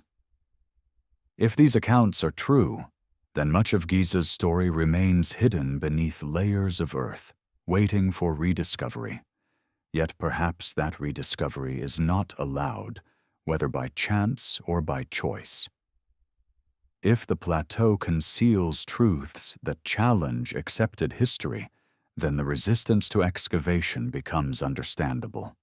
To reveal them would rewrite not only Egypt's past, but humanity's. Beyond speculation, there is the undeniable fact that Giza was built with an eye toward permanence. The pyramids have withstood earthquakes, floods, invasions, and centuries of human dismantling. They remain when cities rise and fall around them. Such endurance suggests intent. If their builders wished to preserve something, stone was the medium that would endure. Whether that something was knowledge, energy, or memory, the choice of material ensures we are still here, thousands of years later, pondering their silence. The absence of clear answers is itself a form of preservation, forcing each generation to confront the riddle anew, to approach it with fresh questions and fresh eyes. Legends of curses reinforce this aura of forbidden knowledge. From the 19th century onward, tales spread of explorers struck by illness, accidents, or death after disturbing tombs or chambers. Scientists explain these as mold spores, ancient pathogens, or even radiation from granite. Yet the myth of the curse persists, a cultural echo of the idea that some knowledge is not meant to be taken lightly. To tamper with the past, to pry into sealed places, is to risk awakening forces we do not fully understand. Whether real or imagined, the fear adds gravity to the act of excavation. It reminds us that history is not only data, but mystery, and that to enter its depths is to enter a sacred space. In many ways, the underground world of Giza represents our longing for hidden truth. We imagine chambers filled with scrolls, artifacts, perhaps even technology beyond our own, because we yearn to believe that humanity has walked this path before, that we're not the first to strive for knowledge and connection with the cosmos. The pyramids, by their very silence, encourage this yearning. They are not only monuments, but mirrors, reflecting our hopes, fears, and questions. To peer into their depths is to peer into ourselves, into the human need to believe that history is richer, stranger, and more profound than we have been told. As the day wanes and the air cools, shadows lengthen once again across the desert floor. The pyramids seem to sink deeper into the earth, as if retreating into the silence of ages. Beneath them, whether or not chambers exist, there is the undeniable presence of mystery, an underground of the imagination, if not of stone. And perhaps that is enough. For even if no hidden library waits beneath the Sphinx, even if no Atlantean records slumber under the plateau, the possibility remains, and it is possibility that keeps the monuments alive. They endure not because they give answers, but because they preserve questions, vast and unyielding, carved into the bedrock of time. Evening on the plateau brings a different kind of majesty. The sun slides behind the western desert, and the light turns to amber, then to violet. The pyramids, once blinding white under the noon sky, become silhouettes, their edges sharp against the fading glow. In this twilight, one begins to sense the weight of centuries pressing in, a reminder that these structures are more than stone. They are thresholds between worlds, between the living and the dead, between the seen and the unseen. For the ancient Egyptians, such transitions were never merely symbolic. To them, twilight was a moment when barriers thinned, when the journey of the soul could be glimpsed, if only briefly. Within that worldview, the pyramids take on a deeper role. They were not simply monuments for kings, but vehicles of transformation designed to aid the passage from mortal life to eternal existence among the stars. The texts carved into later tombs, the pyramid texts and the coffin texts, speak of the pharaoh ascending to the sky on a celestial ladder, joining the imperishable stars that never die. These writings may be younger than the pyramids themselves, yet they echo something older, a tradition preserved in ritual and stone. If the pyramids were tombs, they were tombs of a very unusual kind. Not places of rest, but places of launch. But launch to where? That question divides scholars and seekers alike. The mainstream answer is clear. The pharaoh's spirit was believed to ascend to the heavens, to dwell with the gods in the afterlife. Yet others suggest a more literal reading.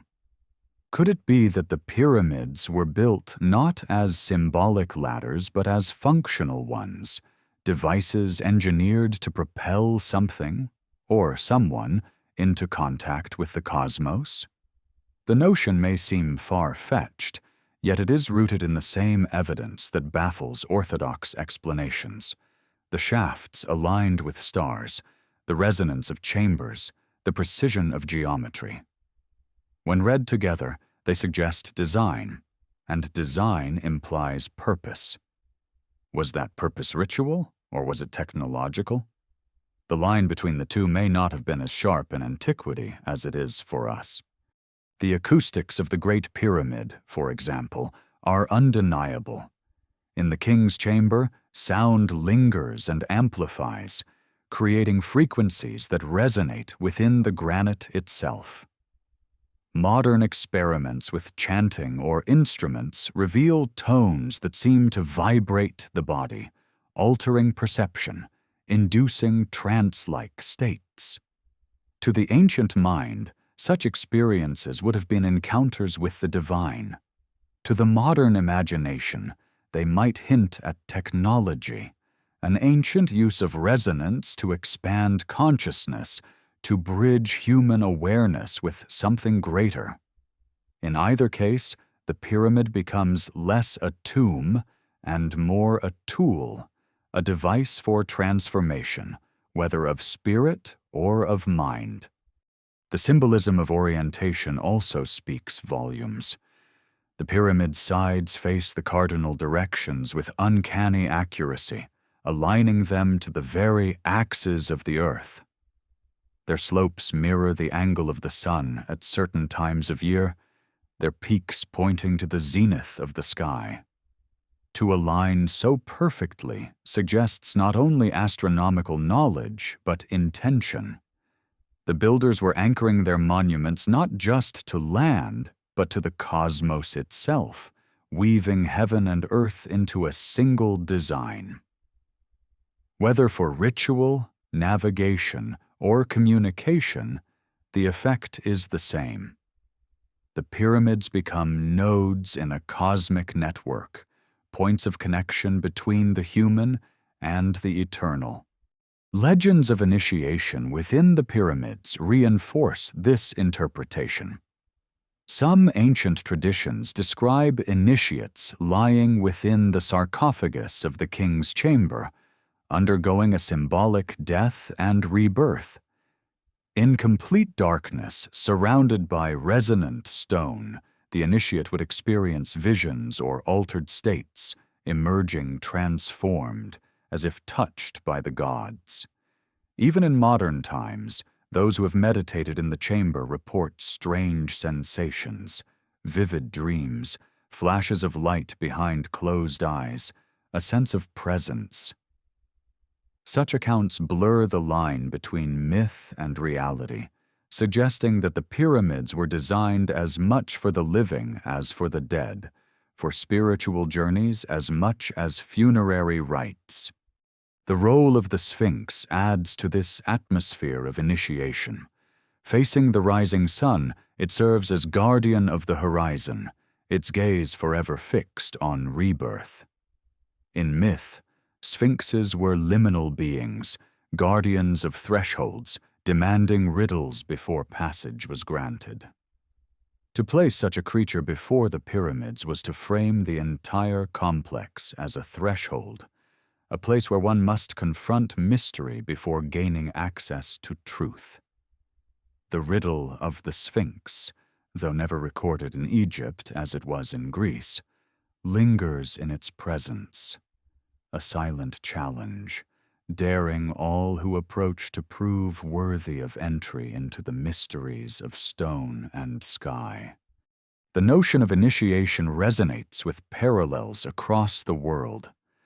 At Stonehenge, ceremonies aligned with solstices guided participants into contact with the cycles of the heavens.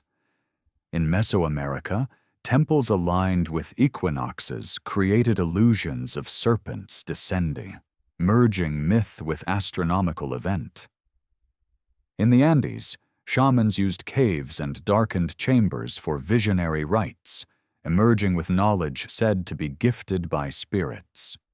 The pyramids of Giza, larger and older than most, may have served a similar role.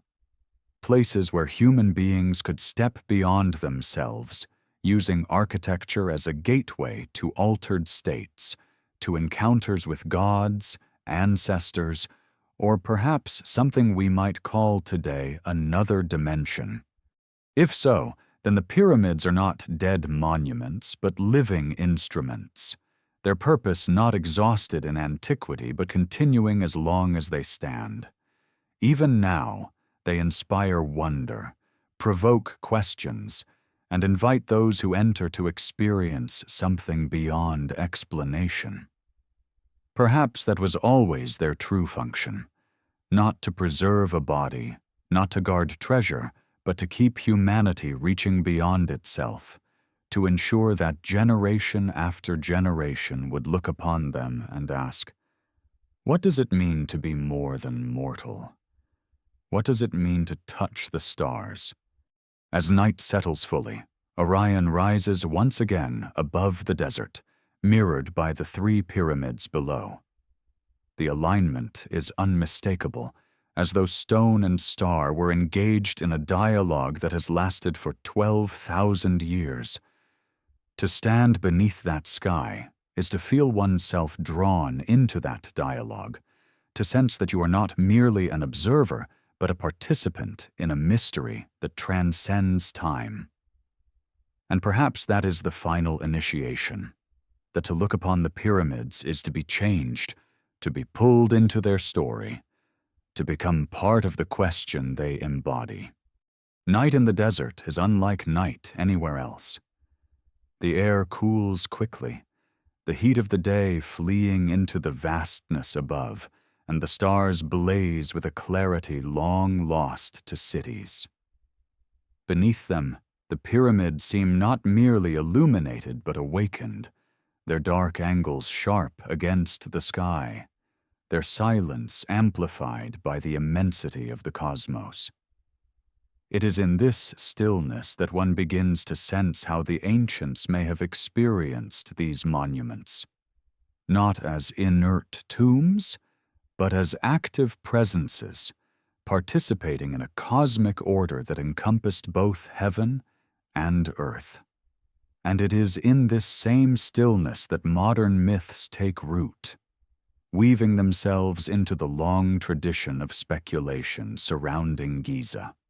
One of the most persistent of these modern myths is the idea that the pyramids are not only monuments, but machines, devices built to harness or transmit energy. In the late 20th century, fringe researchers proposed that the Great Pyramid once functioned as a power plant, converting the natural vibrations of the earth and the flow of water beneath the plateau into usable energy.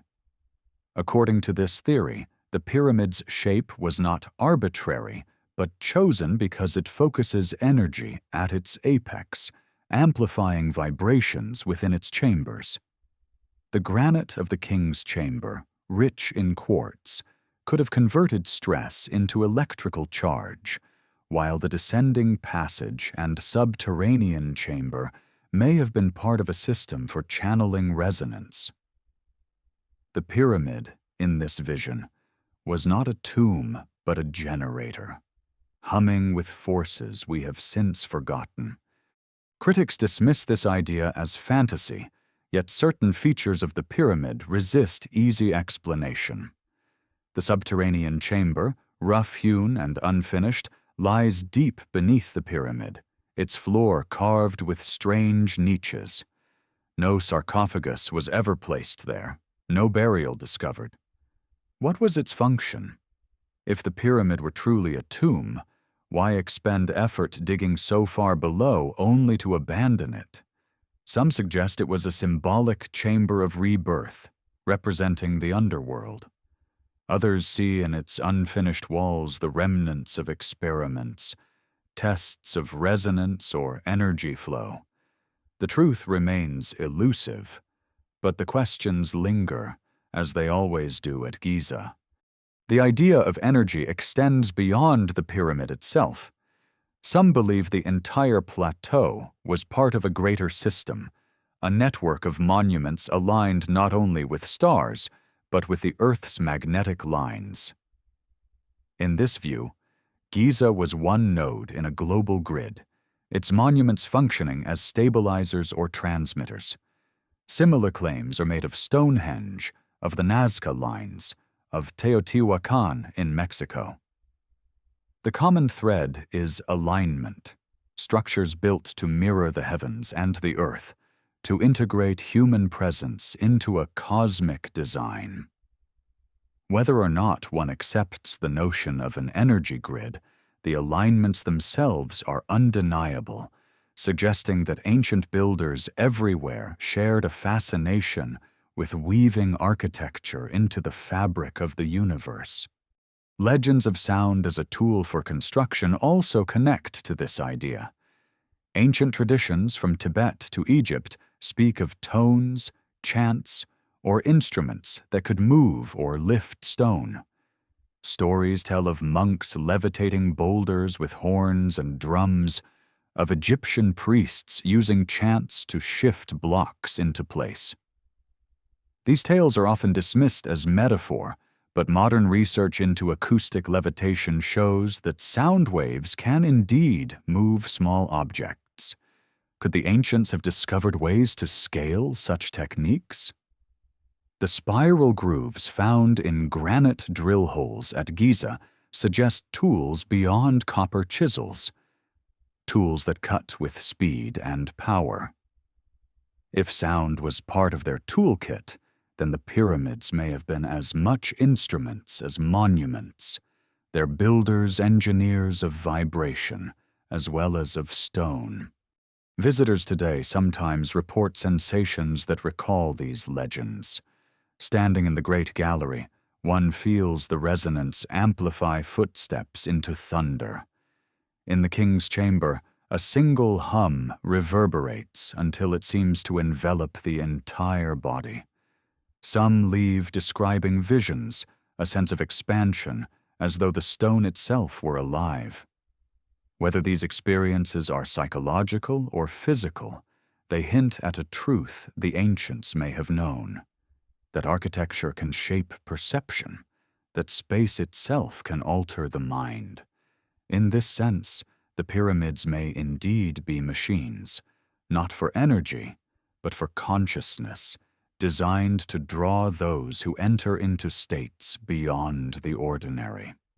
The persistence of such theories reveals something deeper: humanity's refusal to accept that the pyramids are only tombs. They are too large, too precise, too strange for such a simple explanation. And so we reach for more.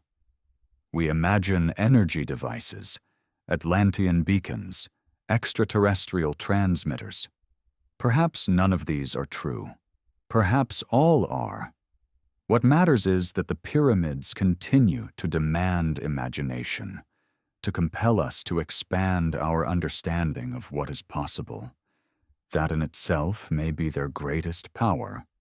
Outside, the Sphinx crouches in silence, a sentinel that has seen more than 12,000 years of stars rise and fall.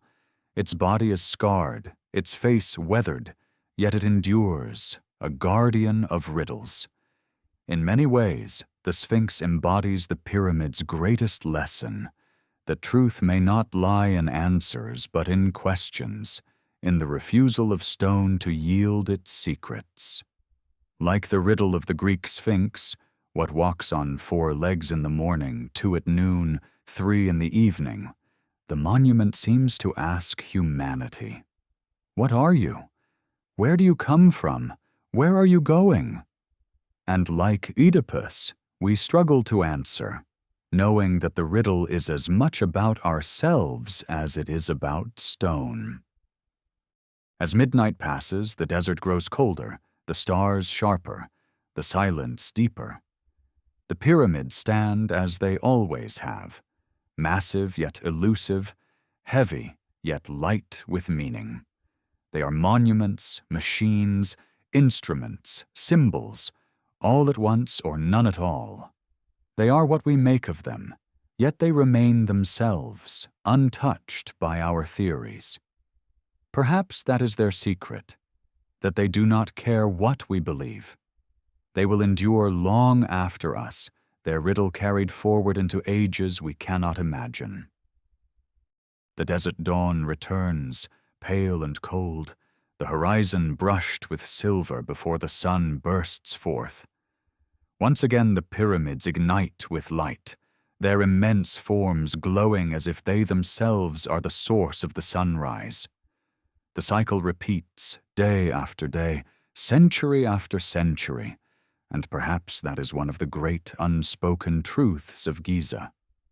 These monuments are clocks, not only measuring time, but embodying it. To watch them in the early morning is to see how they were designed to mirror the heavens, their edges catching the first rays exactly as the builders intended, their alignment reaffirmed with each new day. They do not simply endure in time, they create a rhythm within it. The idea of the pyramids as cosmic timekeepers is supported by their alignments. Scholars have long noted that the Great Pyramid encodes not only the cardinal directions, but ratios reflecting the length of the solar year, the circumference of the Earth, and even the precession of the equinoxes.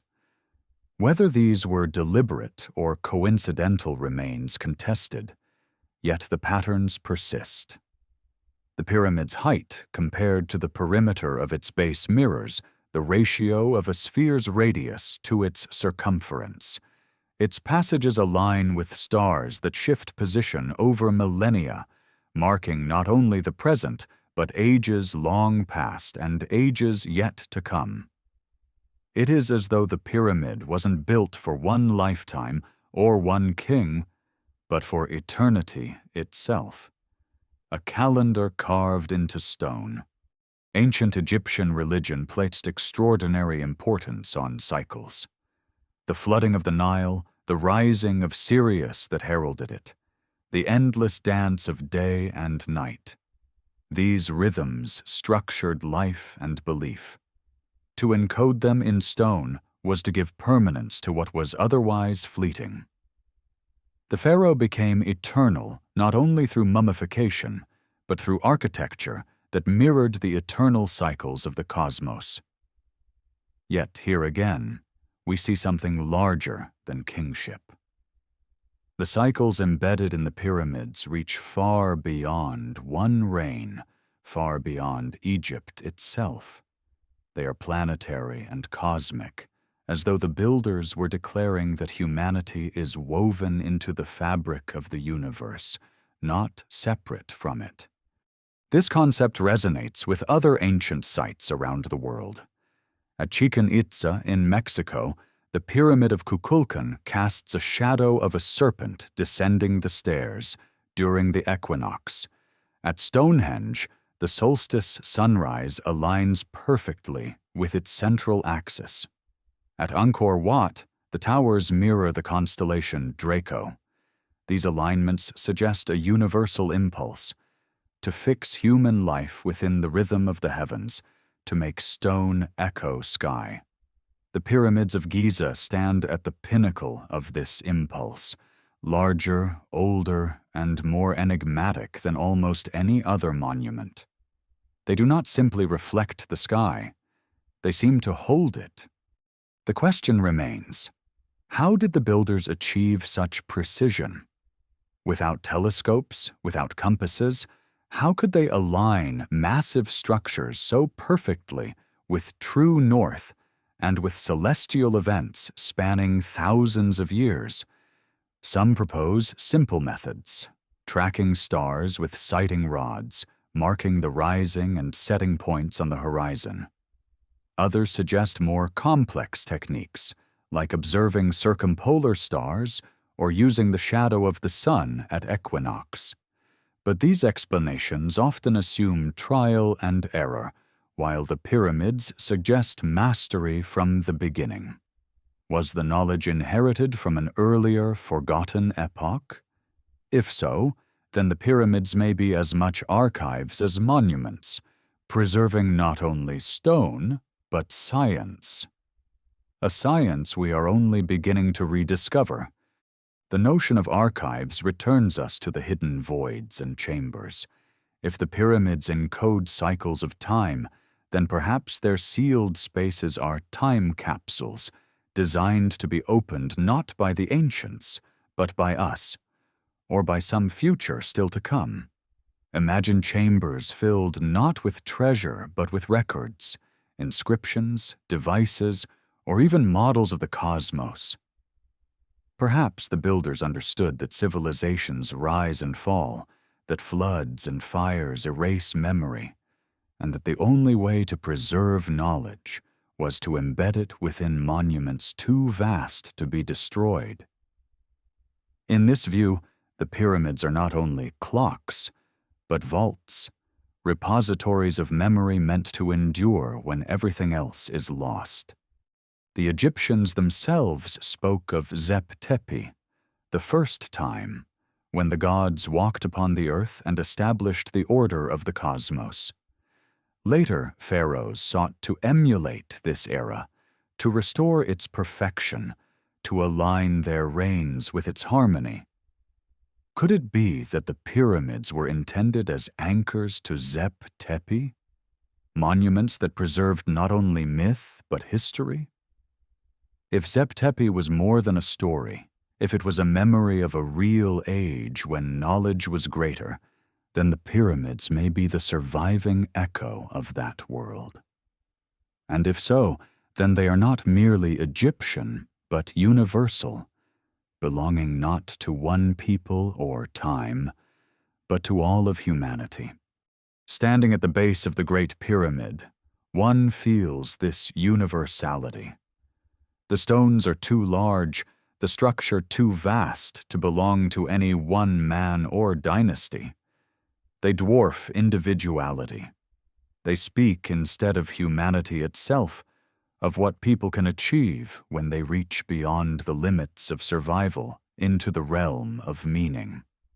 Whether they were tombs, machines, or cosmic clocks, they were certainly declarations.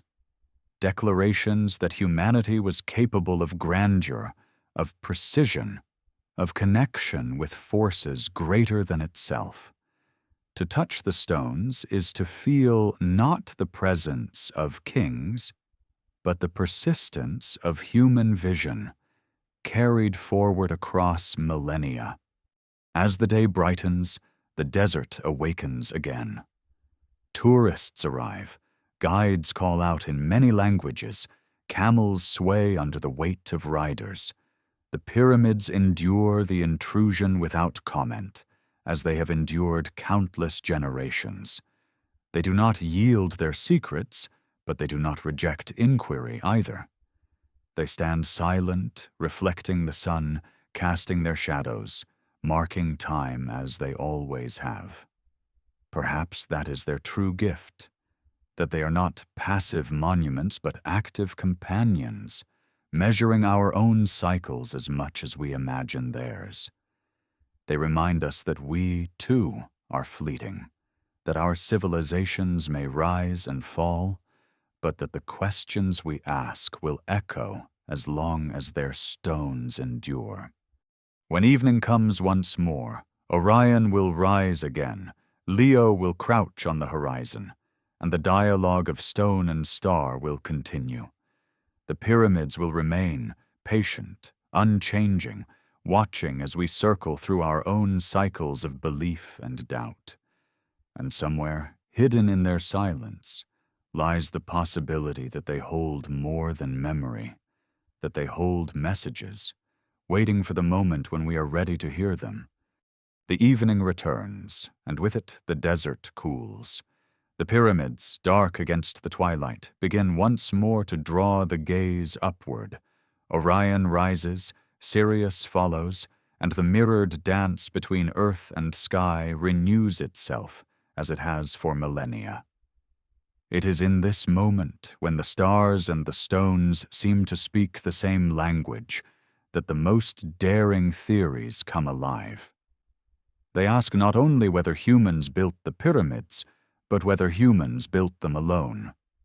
For woven into the myths of Egypt, and echoed in traditions across the world, are stories of beings who came from the sky, bearers of wisdom, knowledge, and sometimes power too great to be contained. The Egyptians told of gods who descended in radiant boats, bringing order to chaos. Ra, the sun god, traversed the heavens each day in a luminous vessel, his journey a reminder of cosmic cycles.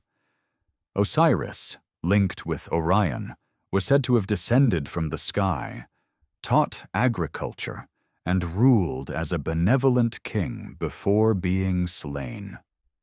Thoth, god of wisdom, carried the secrets of writing and time.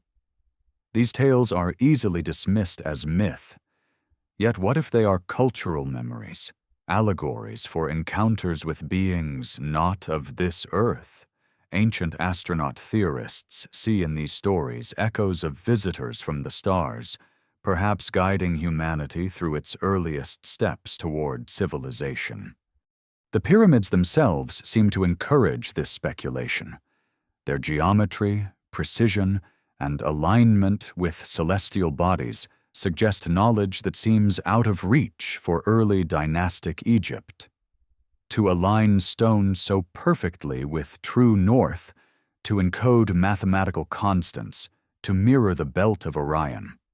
All of this could be seen as the work of human genius, yes, but also as the imprint of something greater. Was knowledge seeded, shared, or gifted by beings from beyond? To the skeptical mind, this is fantasy.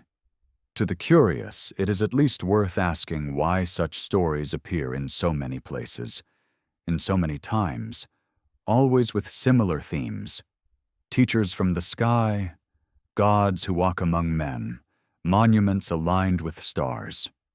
Consider the Dogon people of Mali, whose traditions speak of amphibious beings who came from Sirius, bringing knowledge of agriculture and astronomy. Modern researchers were astonished to find that the Dogon possessed ancient knowledge of Sirius's invisible companion star, Sirius B, which is not visible without telescopes. Was this coincidence, invention, or memory of something older, carried through oral tradition? The link between Sirius, Isis, and the Nile's flood ties the Dogon myth to Egyptian cycles. If one listens closely, the stories across Africa and beyond seem to form a chorus, each voice telling of teachers, each voice pointing to the heavens. The notion of extraterrestrial influence is, of course, controversial. Archaeologists argue that to credit the pyramids to beings from beyond denies the ingenuity of human ancestors. And they are right to defend human capacity, for the evidence of labor camps, tools, and inscriptions shows that Egyptians themselves worked these stones. Yet the question need not be framed as either-or. Perhaps the pyramids were human-built, but inspired by knowledge that came from elsewhere. Inspiration does not diminish human effort. It amplifies it. If an idea was seeded, humans nurtured it, shaped it into stone, gave it form in the desert. The pyramids, then, would be both human and more than human, monuments to cooperation between earth and sky. Legends of light in the sky over Giza persist even into modern times. In 1997, tourists reported glowing orbs darting above the plateau, silent and quick. In 2023, new accounts surfaced of strange lights during nighttime surveys. Pilots flying over the desert have described radar anomalies, echoes that appear and vanish without explanation. Skeptics call them drones, tricks of light, atmospheric distortions. Believers see continuity. The same radiant vessels described in myths still appearing. Guardians of monuments, watchers of humanity. If such things exist, their presence at Giza would make sense, for where else on earth do stone and star meet so clearly? The possibility unsettles because it reframes history. If the pyramids were influenced by beings from the stars, then human civilization is not entirely human. It is hybrid, shaped by encounters we cannot prove, yet cannot dismiss. The pyramids, in this view, are not simply tombs or clocks, but messages, declarations that humanity is part of a wider cosmos. They say, "We are not alone, and we never were." Even within Egypt's own myths, this sense of continuity is clear. The concept of Zep Tepi, the first time, describes an era when gods lived on earth, when order was established. Later dynasties sought to imitate this era, to recreate its perfection, to restore what had been lost. The pyramids, massive and enduring, may be the closest humanity has come to touching that first time, to anchoring the memory of it in stone.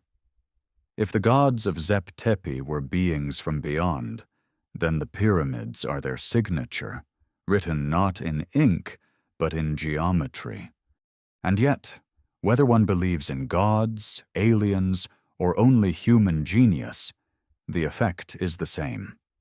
To stand at Giza at night, to see Orion mirrored on Earth, is to feel that you are part of something larger, something that spans time and space. The pyramids are more than monuments. They are invitations. They invite us to wonder, to question, to imagine. They remind us that history is not fixed, but alive, shifting with every new interpretation. They whisper that truth is layered, that certainty may be less important than curiosity. The desert wind stirs, carrying fine sand across the plateau. It fills the cracks between stones, wears away at their edges, yet the pyramids endure. Above, the stars continue their eternal dance, and in that dance, in the silence between stone and sky, one hears a question that has echoed for 12,000 years. Are we alone?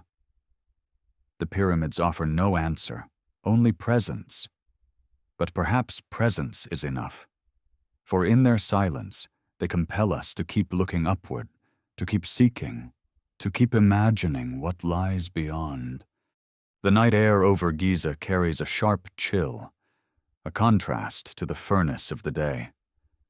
The desert is quiet now, save for the rustle of wind and the occasional bark of a dog echoing from distant villages.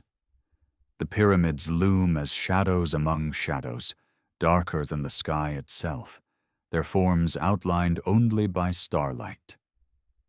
In such silence, they feel less like monuments and more like presences, keeping watch, holding secrets. And it is here, under this ancient sky, that another dimension of their mystery rises to the surface, the idea that they are guardians not only of history, but of prophecy. Egyptian myths often spoke not only of the past, but of the future. The concept of cycles was central to their world view. The sun's daily rebirth, the Nile's annual flood, the eternal return of the stars. Life, death, and rebirth were not linear but circular, endlessly repeating. If the pyramids encode these cycles, then they may also serve as warnings, markers of cataclysms past and omens of those to come. Some researchers point to alignments and measurements within the Great Pyramid that seem to correspond not only to historical dates, but to astronomical cycles spanning thousands of years. Was the pyramid a kind of cosmic clock, built not only to remember, but to predict? This idea gains traction when connected to the Younger Dryas, that sudden plunge into ice and chaos 12,000 years ago. If survivors of that catastrophe built or inspired the pyramids, then perhaps they encoded in stone the memory of destruction, hoping to warn future generations. Flood myths across the world recall waters rising, fires falling, stars shifting. Could the geometry of the Great Pyramid be a silent record of that event, meant to whisper through millennia? Beware, it will come again? To view the pyramid this way is to see it not only as monument, but as message, a cosmic lighthouse shining across time. The Sphinx, too, may hold such warning. Its weathering suggests an age when rain fell upon the Sahara, an epoch of transition from lush plains to barren desert. Its leonine body, gazing eternally eastward, may symbolize not only strength, but vigilance. Some argue that its alignment with the constellation Leo at dawn during 10,500 BCE, marks a cycle that will repeat, a celestial calendar of ages. If so, then the Sphinx is less a statue than a sentinel, marking epochs of renewal and catastrophe. Its silence a reminder that the earth itself moves in rhythms larger than human history. Prophecy weaves through Egypt's later traditions as well. The Hermetic texts, attributed to Thoth or Hermes Trismegistus, speak of a time when Egypt would be forsaken, its temples deserted, its gods forgotten, and only stone monuments left to testify to its greatness. That prophecy, written centuries after the pyramids were built, reads eerily like a description of the present, when tourists wander ruins without truly grasping their meaning. The texts also promise renewal, that knowledge hidden would one day be revealed, that humanity would once again awaken to its cosmic heritage. Could the pyramids themselves be that hidden knowledge, waiting for the moment when we are ready to understand? Modern discoveries add to this sense of anticipation. The void detected within the Great Pyramid remains unexplored, sealed by thousands of tons of stone. What lies within could change history, or it could be nothing more than empty space. Yet its very existence feeds the idea of deliberate concealment, of knowledge preserved for a future time. Perhaps the builders never intended us to find answers until we had reached a level of maturity, until we could use what they left without repeating the mistakes of the past. In this way, the pyramids become not just monuments, but tests, challenges to our patience and humility. Even outside Egypt, prophetic traditions echo the same theme.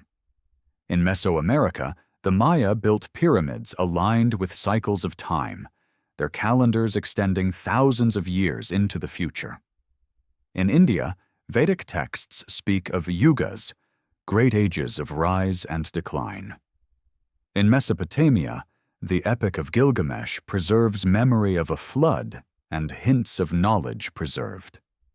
Across cultures, the same idea recurs, that humanity lives in cycles, that great destructions come and go, and that fragments of knowledge are preserved in monuments, myths, and stars. Giza stands at the heart of this pattern, its pyramids and Sphinx the most enduring, the most enigmatic, the most insistent reminders. To stand on the plateau at night, with Orion overhead and the desert stretching to infinity, is to feel both awe and unease. The pyramids are not only beautiful, they are unsettling. They suggest we are missing something essential, that our history is incomplete, that we are children playing at the feet of giants. Whether those giants were ancient ancestors, survivors of Cataclysm, or visitors from the stars, the effect is the same. The pyramids dwarf us, not only in size, but in meaning. They make us aware of time, of cycles, of the fragility of our own age. They remind us that just as countless civilizations have risen and fallen before, so too will ours. And yet they also offer hope. For if knowledge can be preserved in stone across thousands of years, then perhaps our own age is not destined only for oblivion. Perhaps we too can leave something that endures, something that carries forward the questions that define us. The pyramids invite us not only to look backward into mystery, but forward into possibility. They suggest that prophecy is not doom, but preparation, not despair, but responsibility. The stones whisper, "You are part of cycles larger than yourselves, but you are not powerless. You can choose how to face them." As the night deepens, a hush falls over the plateau. The stars blaze brighter, the wind grows still, and the pyramids stand silent, massive, eternal. They do not reveal their secrets, but they do not need to. Their presence is prophecy enough. For as long as they endure, they remind us that civilizations can fall, yet knowledge can survive, that questions can outlast answers, that mystery is itself a form of guidance. The desert has always been a place of survival and silence, but in the presence of the pyramids it becomes something else, a stage for memory. Every grain of sand seems to echo with centuries of footsteps, the chants of priests, the sweat of workers, the whispered prayers of kings who believed their souls would ascend through stone into the sky. Yet to walk among these monuments today is to sense not only the weight of what is remembered, but the vastness of what is forgotten. The pyramids stand as guardians of absence, reminders that history is not only what we know, but what has slipped beyond our grasp. One of the most haunting aspects of Giza is this tension between certainty and mystery. We know the names of the pharaohs traditionally associated with the pyramids: Khufu, Khafre, Menkaure. We know of workers' villages, tools, and boats buried near the plateau. We know of inscriptions and quarry marks linking the pyramids to dynastic Egypt. These are facts, solid and undeniable. And yet, around these facts swirls an ocean of speculation about older civilizations, about lost knowledge, about connections to the stars. The pyramids do not refute the evidence of human effort. They simply suggest that effort may not be the whole story. They exist in the space between explanation and enigma, inviting both skepticism and wonder. This ambiguity is part of their power. If the pyramids were only tombs, they would be curiosities, impressive but finite. If they were only energy devices or alien beacons, they would drift into fantasy. But because they are both and neither, because they resist being reduced to a single story, they continue to compel us.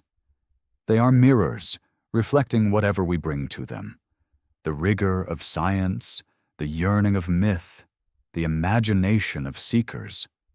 And perhaps that is intentional. Perhaps their builders knew that the true monument is not stone, but curiosity, not mass, but mystery. To build something that could survive for millennia is remarkable. To build something that could inspire questions forever is genius.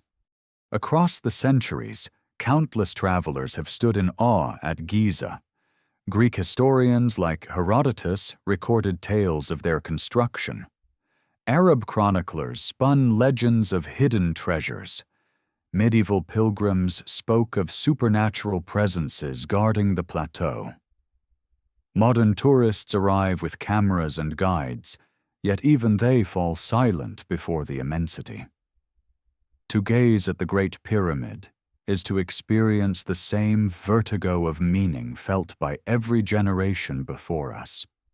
It is to realize that you are part of a lineage not only of builders, but of questioners, inheritors of a riddle too vast to solve. What if this was the goal all along? Imagine a civilization facing catastrophe, the rising seas of the Younger Dryas, the collapse of climate, the scattering of peoples. Imagine survivors determined to preserve something, not merely knowledge but a spark, a question that would never die. They carve their vision in stone, embedding cycles of stars, measures of the earth, mysteries of resonance.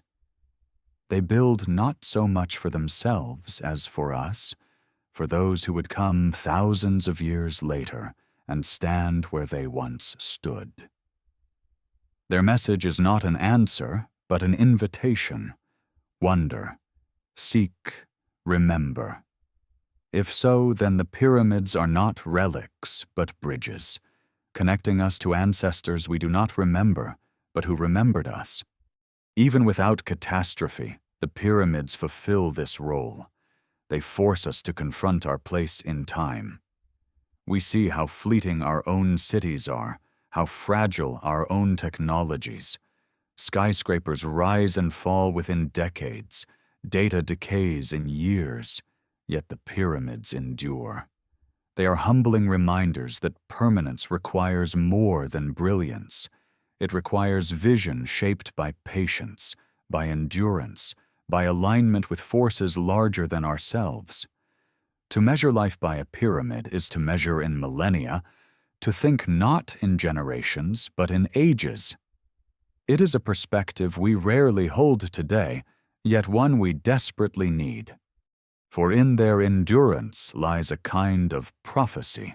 They remind us that civilizations rise and fall, but what we choose to preserve determines what survives. The Egyptians sought eternity for their kings, and in doing so, they preserved something far greater. A riddle for all of humanity.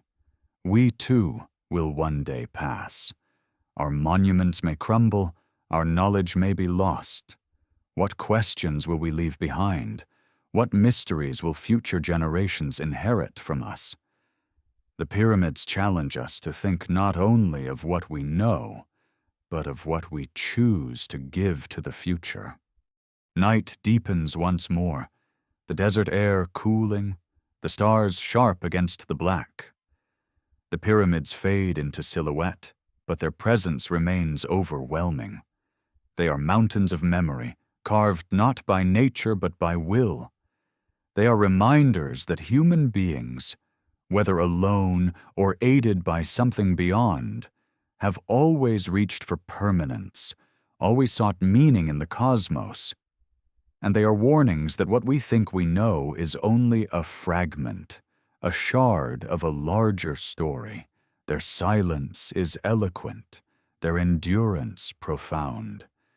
To stand in that silence is to feel the tug of both humility and hope. Humility, because we realize how little we know, how brief our lives are beside the span of stone. Hope, because we realize we are not alone in our wondering, that generations before us and generations after share the same questions. The pyramids are not simply monuments of the past. They are conversations across time, and we are part of that conversation now. Perhaps that is their greatest secret.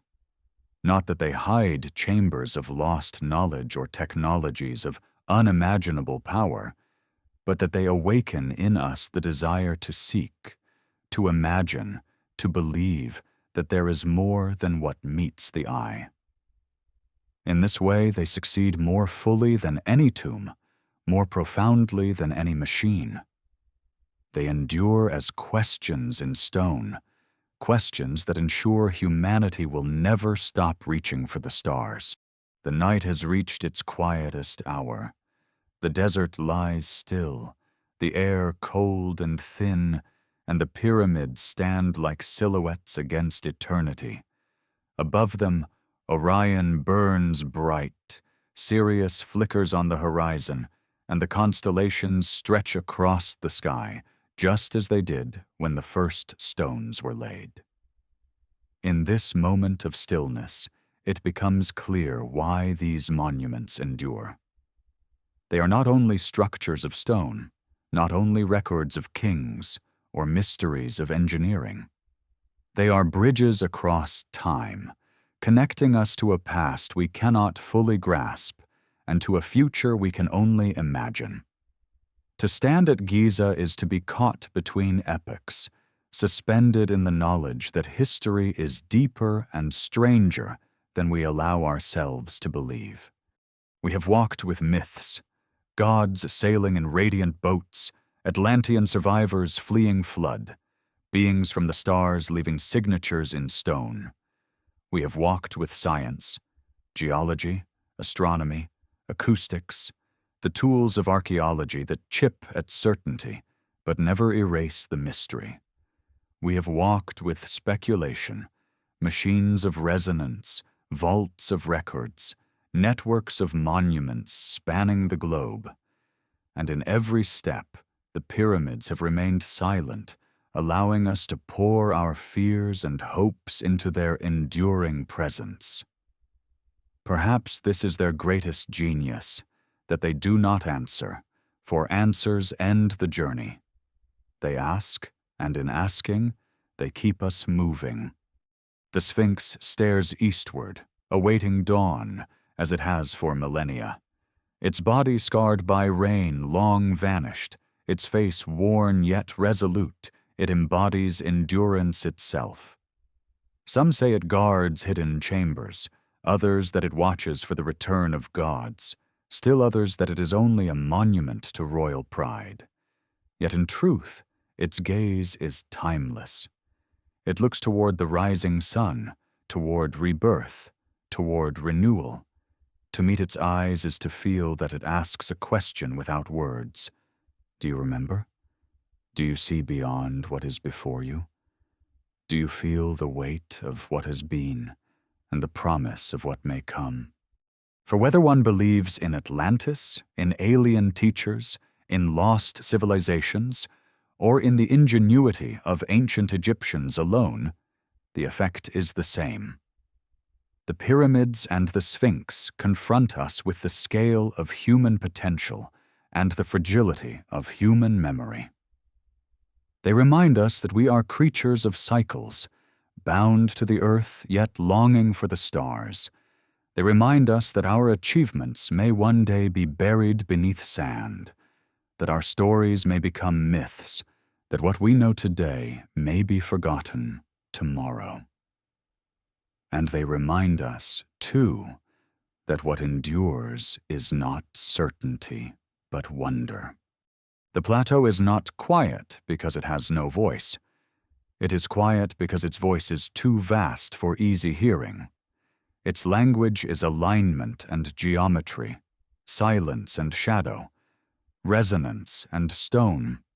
It speaks to us through awe, through curiosity, through the unshakable sense that we are in the presence of something greater than ourselves. Some call it divine, some call it extraterrestrial, some call it human genius. But perhaps it is all three, braided together, inseparable, each interpretation a facet of the same diamond. For what is humanity if not both earthly and cosmic, both fragile and eternal, both limited and boundless? Dawn approaches once more, and the horizon begins to glow. The stars fade, but Orion lingers, the belt still mirrored in the pyramids below. The Sphinx catches the first light, its stone glowing as though alive, and in that moment it feels as if time collapses, the past, the present, and the future folding into one another. We stand where priests once stood, where kings once dreamed, where perhaps even strangers from beyond once walked. We stand in the presence of questions that will outlast us, just as they outlasted those before us. The pyramids do not tell us whether they are tombs, machines, clocks, or messages. They do not reveal whether they are the work of kings or of gods, of survivors or of visitors. They do not say whether Atlantis lived or whether Zep-Tepi was myth or memory. What they do is greater. They endure. They wait. They challenge. They hold silence as a mirror in which we see ourselves, not only as we are, but as we might become. For if these stones could last for 12,000 years, what might we create to endure as long? What questions will we choose to leave carved in time? The sun breaks fully now, flooding the plateau with gold. Shadows retreat, the desert awakens, and the pyramids blaze once more in morning light. They are not answers, not solutions, but companions, ancient, patient, unyielding. They remind us that mystery is not something to be solved, but something to be lived. They invite us to carry wonder forward into our own age and beyond. And as we turn away, the question lingers in the silence of stone. What else lies buried, waiting, just beyond the reach of memory?